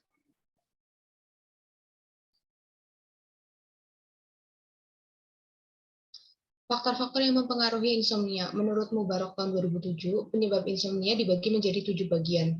Yang pertama yaitu penyakit. Seorang yang mengalami sakit memerlukan waktu tidur lebih banyak dari normal. Namun demikian, keadaan sakit juga bisa menjadikan seseorang kurang tidur atau tidak dapat tidur, seperti asma, bronkitis, asam lambung, penyakit kardiovaskuler, dan penyakit persyarafan.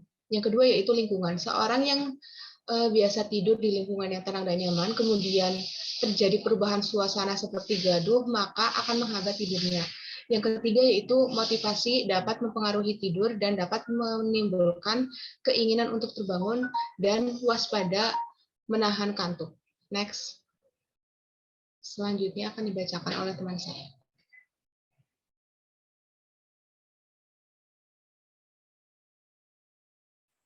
Selanjutnya yaitu faktor yang mempengaruhi insomnia. Yang pertama ada kelelahan. Apabila mengalami kelelahan dapat memperpendek periode pertama tahap REM. Yang kedua ada kecemasan. Pada keadaan cemas, seorang mungkin meningkatkan syaraf simpatik sehingga mengganggu tidur. Yang ketiga yaitu alkohol. Alkohol menekan REM secara normal. Seseorang yang tahan minum alkohol dapat mengakibatkan insomnia dan lekas marah. Selanjutnya yaitu obat-obatan. Beberapa jenis obat yang dapat menimbulkan gangguan tidur di antara lain seperti diuretik, menyebabkan insomnia, antidepresan menyebabkan supresi REM, kafein meningkatkan saraf simpatis, beta bloke menimbulkan insomnia, dan narkotika mensupresi REM. Next. Yang kedua yaitu nyeri kronik. Nyeri kronik merujuk pada nyeri yang berkelanjutan lebih dari 3 bulan. Nyeri kronik adalah masalah umum, kompleks, dan mengganggu yang memiliki dampak signifikan terhadap masyarakat dan individu. Nyeri kronik biasanya muncul sebagai akibat dari cedera atau penyakit dan bukan hanya merupakan gejala penyerta dari penyakit lain. Di seluruh dunia, beban yang disebabkan oleh rasa sakit kronis meningkat sehingga 1,9 miliar. Orang ditemukan menderita nyeri kepala, tipe tegang yang merupakan gejala paling umum. Nyeri kronis mempengaruhi 25% sampai 33% orang dewasa yang lebih tua, dan prevalensinya meningkat seiring dengan bertambahnya usia. Pada orang yang berusia lebih tua memiliki kemungkinan untuk pulih dari rasa sakit kronis lebih kecil dibandingkan dengan pasien yang lebih muda. Next. Jenis nyeri kronik yang pertama ada nyeri kronis maligna. Nyeri ini dapat digambarkan sebagai nyeri yang berhubungan dengan kanker atau penyakit progresif lainnya. Yang kedua ada nyeri kronis dan non-maligna. Nyeri ini biasanya dikaitkan dengan nyeri akibat kerusakan jaringan non-progresif atau telah mengalami penyembuhan. Selanjutnya akan dijelaskan oleh teman saya. Selanjutnya untuk asuhan kepanataannya. Ini coba lewat dulu, Mas. Identitas coba lewat dulu. Oh ya. Oke, ini lewat, nggak usah. Nah dulu, Dek. Lewat dulu, Mas. Ini, Mas. Nggak usah, Mas. Oh, kasus ya? Oke, terus? Iya, Bu. Terus.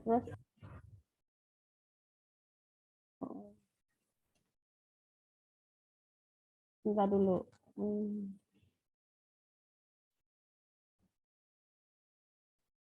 Oke, terus? Ya, oke. Mungkin cukup kali ya. Kita buka sesi tanya jawab ya, karena sudah malam. Kita akan 10 menit maksimal sesi tanya jawab. Sebelum Bu Nova menyampaikan klarifikasi dari masing-masing kelompok, saya buka sesi tanya jawab untuk 2 penanya sesi 1 dan 1 penanya untuk sesi 2. Sebutkan nama dan kelas, silahkan.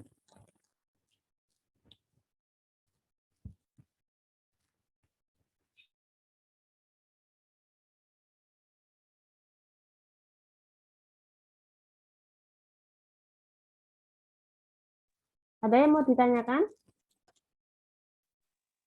Teman-teman ada yang mau ditanyakan? Izin bertanya, Bu. Ya, silakan Novi. Kelas 2, kelas apa, Novi? Kelas 7B, Bu. 7B. Oke, silakan. Terkait dengan HIV, Bu. Tadi belum ada pengobatan untuk mengobati HIV/AIDS. Nah, untuk transfer sumsum tulang belakang itu gimana ya, Bu? Ya. Terkait pengobatan itu. Terima kasih. Ya, terima kasih untuk pertanyaannya. Dari kelompok dulu silahkan dijawab. Nanti baru Bu Nova. Kelompok yang HIV tadi.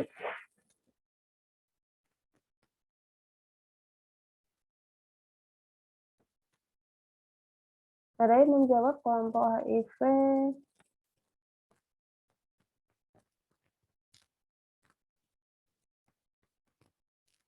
So, kita buka sesi yang pertama untuk penanya kedua untuk kelompok, silakan disiapkan jawabannya dulu.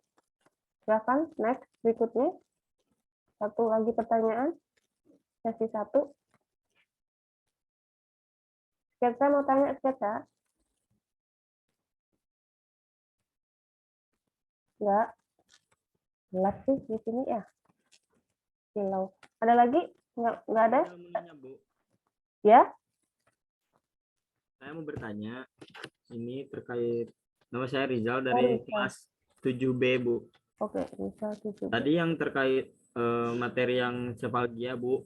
Saya mungkin asing di telinga saya itu yang akut awas itu apa ya maksudnya, Bu? Ya, bagus. Ya, terima kasih Mas untuk pertanyaannya. Silakan sesi 1 dari yang merasa mempresentasikan boleh dijawab. Sebutkan nama yang menjawab dari kelas apa. Tadi kelas apa ya tadi ya HIV itu? Kelas 1 kelompok 1C ya. Silakan. Atas nama Oca Putri Rahmat Rena. Coba. Pertanyaannya bisa diulang, Mbak.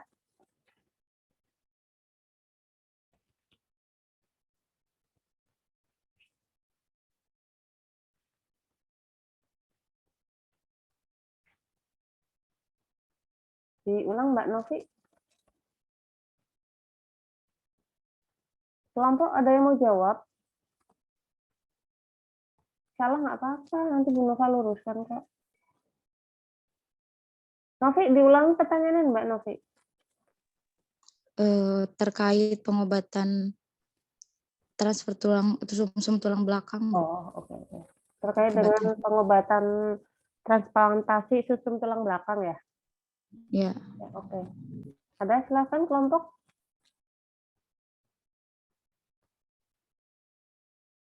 Pertanyaan yang sangat bagus dari Mbak Novi. Mohon maaf Ibu, Ya. jawabannya sedang didiskusikan dahulu ya. Oh, siap. Iya. Boleh, silahkan. Ya. Oke, ada yang mau menjawab untuk pertanyaan yang kedua terkait dengan sepalgia kalau nggak salah tadi. Atau kita buka sesi yang kedua, nanti sambil kelompok menemukan jawabannya. Kelompok yang sesi yang kedua, 1 pertanyaan. Sebutkan nama, kelas. Karena waktu sudah malam ya, teman-teman juga harus istirahat, Nova juga harus istirahat. Ada? Nggak ada? Kalau nggak ada, sambil menunggu kelompok untuk menemukan jawabannya, Bu Nova coba klarifikasi dari apa yang sudah teman-teman sampaikan, semua kelompok yang sudah presentasi. Dari yang pertama, herpes, kemudian sepalgia, dan HIV. Ada beberapa hal yang ingin Bu Nova komentari. Teman-teman kalau nanti membuat asuhan keperawatan anestesi, itu enggak usah pakai etiologi ya. Kalau tadi Bu Nova lihat kelompok 1, hampir semua kelompok itu ada etiologinya. Nyeri akut berhubungan dengan agen cedera fisik, agen cedera biologis, terus apalagi kayak gitu-gitu. Resiko jatuh berhubungan dengan apa. Kita itu kan nggak ada etiologinya. Untuk askan kan nggak ada etiologi. Jadi cukup dengan masalah problemnya saja. Nyeri akut gitu selesai. Ya, itu berikutnya. Terus kemudian terkait dengan nyeri pantem lain.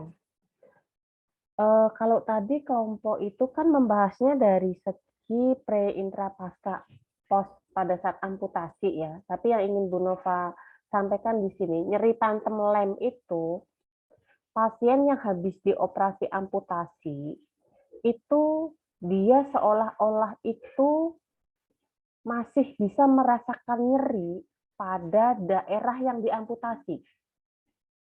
Ya, jadi misalnya ada seorang pasien, anggaplah misalnya mana ya, saya ada boneka. Ya, ini boneka kecil. Anggaplah ini kaki yang diamputasi. Ya, anggaplah ini kaki manusia yang diamputasi. Kita akan bicara adalah pantem lem. Misalnya ini diamputasi lutut ya, daerah lutut ke bawah. Sehingga masih ada lutut ke atas. Nah, pantem lem itu masih bisa ngerasain nyeri di daerah sini. Paham nggak? Jadi bukan di sininya, bukan, tapi jadi misalnya auzubillah min zaliknya ya, misalnya ini ya. Ini misalnya diamputasi ini ke bawah. Nah, ini udah hilang misalnya. Pantem lem itu, ini kalau saya lakukan pencubitan di sini, nih, ini kan harusnya sudah nggak ada ya. Organ ini kan harusnya sudah nggak ada. Tapi pasien itu, kalau misalnya saya cubit daerah yang sudah teramputasi, itu dia bisa merasakan nyeri. Jadi dia pantem lem itu akan bisa berlangsung sampai dengan 6 bulan pasca amputasi. Nah, cara ngeceknya begitu. Jadi kalau dia mengalami pantem lem, ya, hampir semua pasien yang dilakukan amputasi itu dia akan terjadi pantem lem. Jadi daerah yang organ yang sudah tidak ada, yang sudah diamputasi ini, kita seolah-olah itu melakukan pencubitan atau melakukan apa gitu ya, menimbulkan stimulasi nyeri, nanti dia akan merasa bahwa nyeri gitu. Nah itu memang sudah, jadi otak itu masih merekam. Kenapa bisa begitu? Karena otak masih merekam bahwa anggota tubuh yang diamputasi itu masih ada. Sehingga kalau dilakukan pencubitan, itu akan direkam oleh otak bahwa itu ada sensasi nyeri. Paham ya? Paham maksud saya nggak, Mas Salim? Mas Salim, paham maksud saya nggak yang Bu Nova sampaikan? Nyeri pantem lem.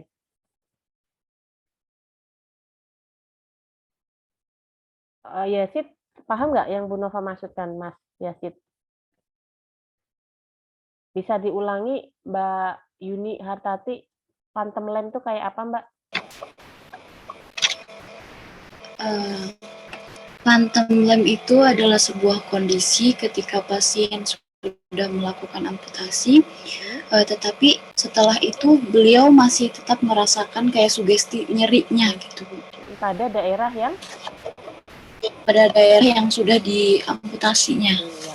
Padahal kan kalau kita melihat itu kan daerah yang diamputasi itu kan sudah nggak ada organnya.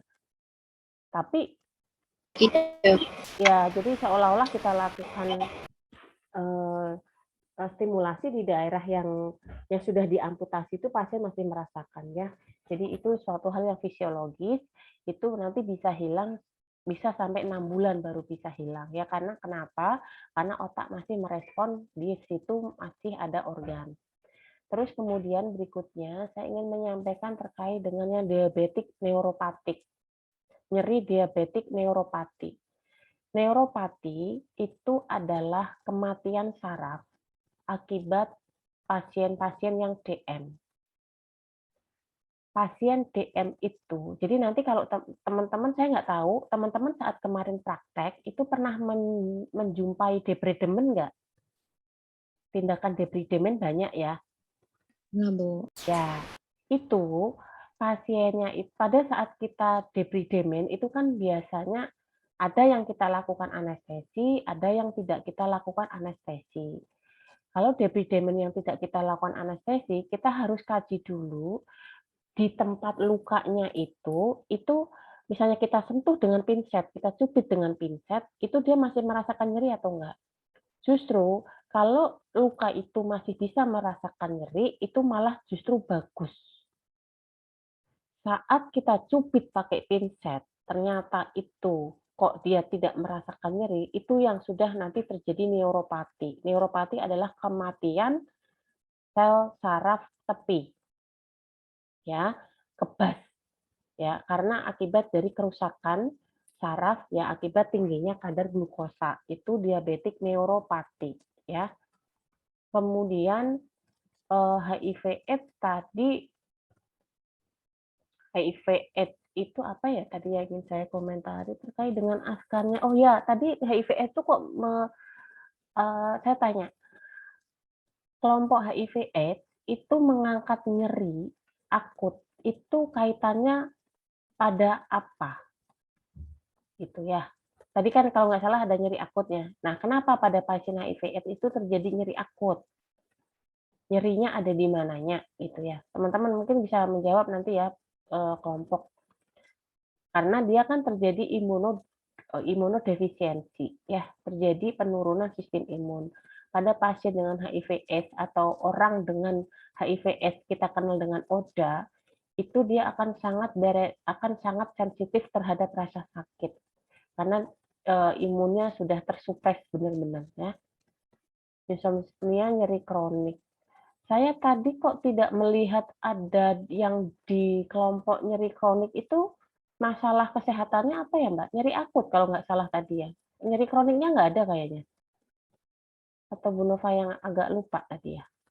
Harusnya kan nyeri kronik ya tadi ya, masalah kesehatannya ya. Bukan nyeri akut, bukan apalagi tadi ya, ada apa lagi gitu Bu. Resiko apa sih tadi? Agak lupa Bu Nova. Ya, benar ya, kelompok nggak ada nyeri kroniknya ya. Masalah kesehatan nyeri kroniknya nggak ada kalau nggak salah ya. Ya nanti bisa di ini ya, bisa diperbaiki. Oke baik, silahkan untuk kelompok HIV/AIDS menjawab pertanyaannya Mbak Novi sebelum kita akhiri ya. Ini diingatkan Bu Nova absen dulu. Silakan kelompok Mas Rahmat mau menjawab.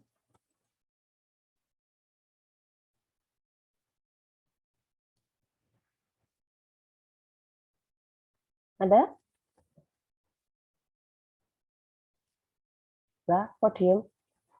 Atau belum menyiapkan jawabannya?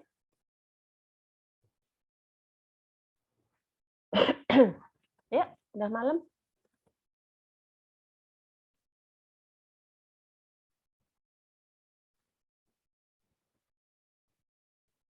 Satu C, Oca, Putri, Rahmat, Rena. Rahmat barangkali mau menjawab, Nak. Salah nggak apa-apa. Harus benar kok menjawab. Nggak menjawab. Oke, Bu Nova bantu ya. Nanti dibandingkan apakah atau sudah mau menjawab Mas Rahmat? Iya baru menemukan Bu. Ya silakan. Tadi kan maaf Bu pertanyaan lupa langsung ke jawabannya saja ya Bu. Transplantasi susum tulang pada HIV itu ya. HIV/AIDS sebelumnya HIV/AIDS adalah penyakit menular yang disebabkan oleh infeksi human immunodeficiency virus. Virus ini menyerang sistem kekebalan tubuh khususnya sel T pembantu yang disebut CD4+. Akibatnya sistem pertahanan tubuh utama menjadi rusak dan membuat pengidapnya mudah tertular penyakit. Fase AIDS terjadi ketika seorang yang terinfeksi HIV mulai menunjukkan gejala fisik berupa demam, sakit tenggorokan, sakit kepala, raung kemerahan, pembengkakan kelenjar limpa. Fokus saja Mas. Kenapa? Fokus saja ke transplantasi susum tulang. Sebentar Ibu. Transplantasi susum tulang pada ODHA dilakukan untuk mengobati penyakit kanker yang diidapnya setelah mendapatkan donor gen yang resisten terhadap HIV, yakni gen CCR5. Lalu hasil perawatan mengejutkan banyak pihak karena setelah diperiksa kembali tidak ditemukan lagi HIV dalam darahnya. Bahkan setelah konsumsi ARV dihentikan. Meski begitu, masih terlalu dini untuk bisa dikatakan transplantasi susum tulang belakang bisa menyembuhkan penyakit HIV/AIDS. Hingga saat ini, para ilmuwan belum bisa menyimpulkan apakah HIV benar-benar hilang atau hanya dalam keadaan tidak terdeteksi. Baik, hanya itu yang jawaban yang kami temukan, Ibu. Maaf jika ada kesalahan. Terima kasih Mas Rahmat untuk Ya, jawabannya. sama-sama Ibu. Mbak Novi, ada yang mau diklarifikasi?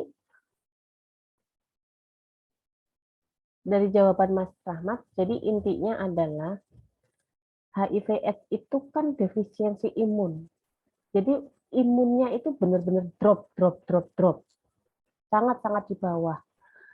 Nah, terkait dengan transplantasi sumsum tulang belakang, itu memang tidak ada bukti yang nyata, dan ini sangat jarang pada pasien-pasien yang terjadi HIV/AIDS itu jarang melakukan transplantasi sumsum tulang.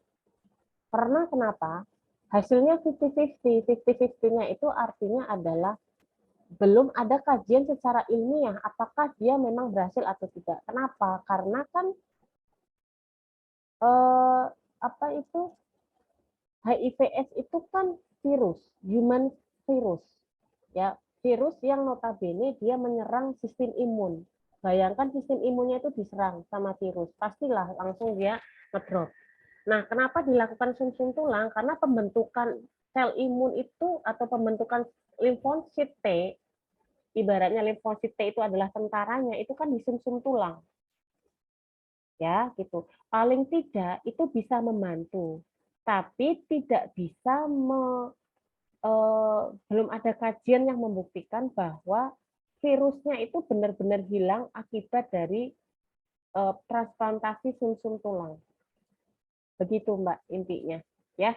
Bisa sih, tapi sangat jarang banget dilakukan. Transplantasi sumsum tulang belakang itu super mahal, pakai miliaran, ya. Jadi lebih baik kalau kita mau menyarankan pasien itu adalah dengan ODA, itu adalah dengan berpikir positif, dengan bahagia dan lain sebagainya, memotivasi dirinya bahwa tidak ada yang salah dengan dirimu gitu ya. Intinya kita menguatkan pasien itu, insya Allah mereka malah justru lebih kuat dan malah bisa bertahan dengan seperti itu. Aspek psikologinya, di samping dia tetap mengkonsumsi ARV,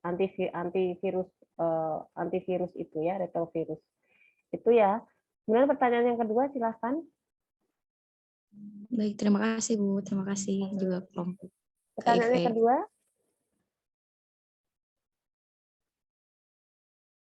Pertanyaannya apa tadi, Nduk? Ini Bu, akut awas. Akut awas itu apa sih? Yang kayak mana tadi ya? Nah, itu Bu, sepertinya itu tipe, bukan karena ada teori akut awasnya. Atau kelompok bisa klarifikasi? Itu akut awal.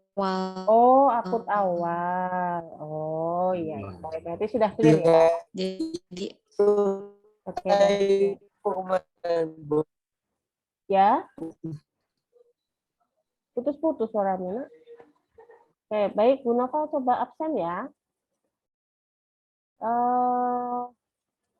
Nevalia ada, Niken Putri, Raihan ada, Riki Pramesti ada, Rikap ada. Pak absen deh. Mbok sudah live. Riki ada, Riki? Ada, Bu. Saya mulai dari Nevalia deh. Nevalia masih ada?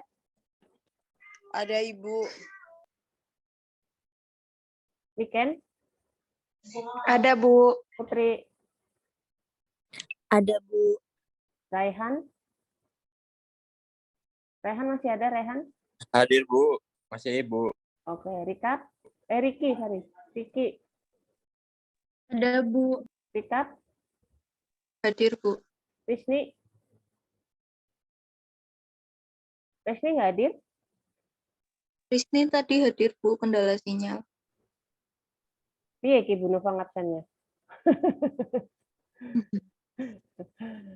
Nah, intinya nilainya kurang gitu ya. Rizky, Kak? Hadir, Bu. Ruth? Ruth ada, Hadir, Ruth? Bu. Hadir, Bu. Yuk, Sahara? Hadir, Bu. Sari? Fatul? Hadir, Bu. Sekar? Hadir, Bu. Susi? Susi tak ada. Alfa ya. Pak. Kemudian Syekh Azib. Hadir, Bu. Hadir, Bu. Siapa tadi yang hadir? Susi. Sus? Bukan kah? Alfa ya, Susi ya. Tiara. Hadir, Bu. Ini Susi saya Alfa loh, soalnya nggak ada suara. Tika. Tika Alfa ya. Bu Raihan hadir, Bu. Ya, Windy. Windy Alfa. Oke.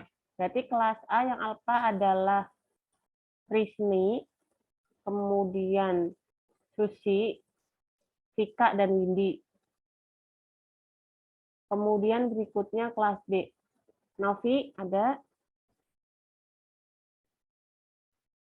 Novi masih ada, Novi? Hadir, Bu. Panji.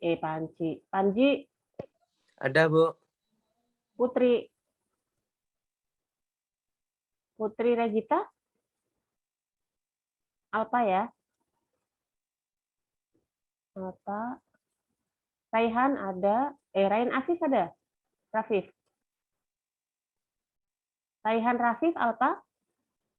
Ada, Bu. Oh, ada. Hadir, Bu.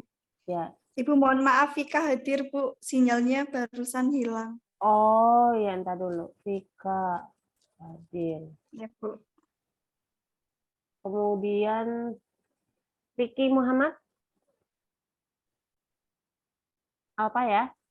Ricky Muhammad udah nggak ada, Bu. Nggak ada itu maksudnya apa? Oh, udah nggak kuliah dari dulu, Bu. Pindah, Bu. Pindah, Bu.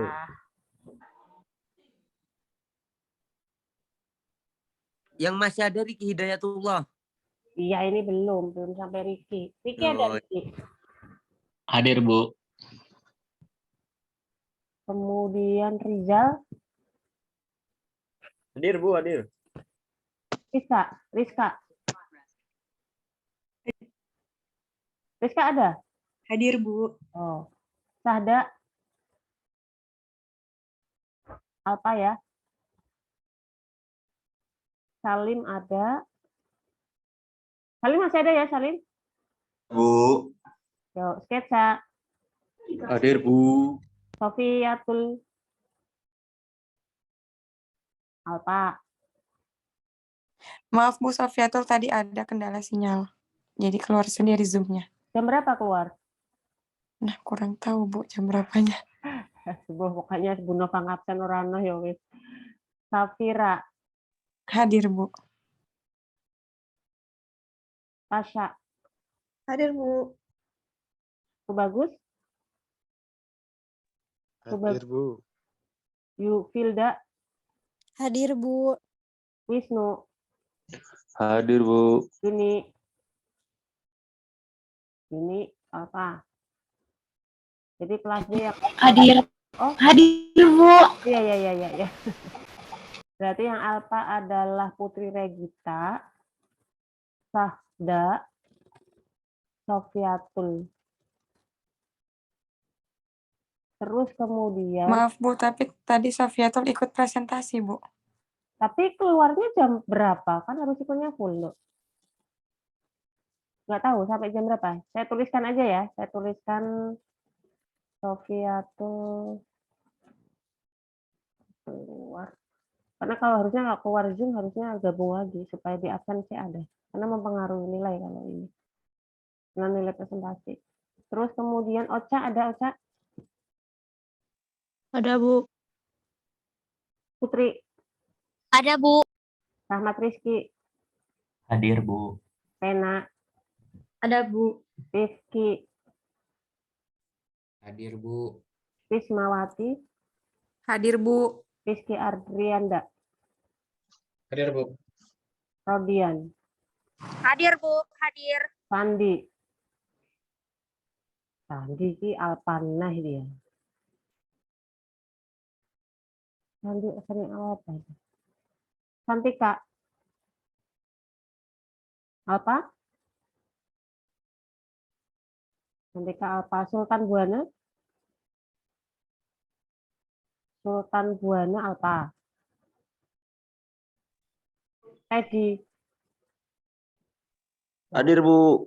Oh, kirain hilang suara saya. Bentar dulu. Hadir. Bu, untuk Sultan Buana izin lagi ngambil alat, Bu. Nah, alat apaan? Untuk apa? Cek kesehatan itu untuk entrepreneur, dia akan pulang dulu, Bu. Tadi ikut nggak tadi? Tadi ikut, Bu. Iya, Bu, tadi sempat masuk, Bu. Iya. Tapi sebentar apa lama? Lumayan lama, Bu. Pas Lama, akhir Bu. tadi baru dia keluar, Bu. Oh, oke. Tesya? Tesya ada Tesya? Hadir, Bu. Hadir Bu.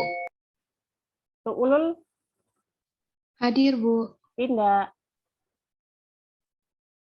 Ada, Winda. Ada apa? Winda tadi hadir, Bu. Tadi Orang Winda tadi masuk, tapi kayaknya pas setelah Yazid tadi berhenti, sinyalnya ngadat terus keluar nggak bisa masuk lagi kayaknya, Bu. Yazid. Itu Bu, Winda, Bu, di chat. Oh, ada Winda. Oh, ada. Oh, ya weh. Hadir ya. Yazid. Hadir, Bu. Yani, Mak. Hadir, Bu. Oke. Berarti yang alfa adalah Sandi, Santika. Ya, sama yang tadi izin itu ya. Sultan Diana ya. Oke, baik. Alhamdulillah kita sudah selesai. Selamat beristirahat teman-teman. Mohon maaf lahir dan batin. Ketemu lagi sampai pertemuan selanjutnya. Selamat belajar. Wassalamualaikum warahmatullahi wabarakatuh. Waalaikumsalam.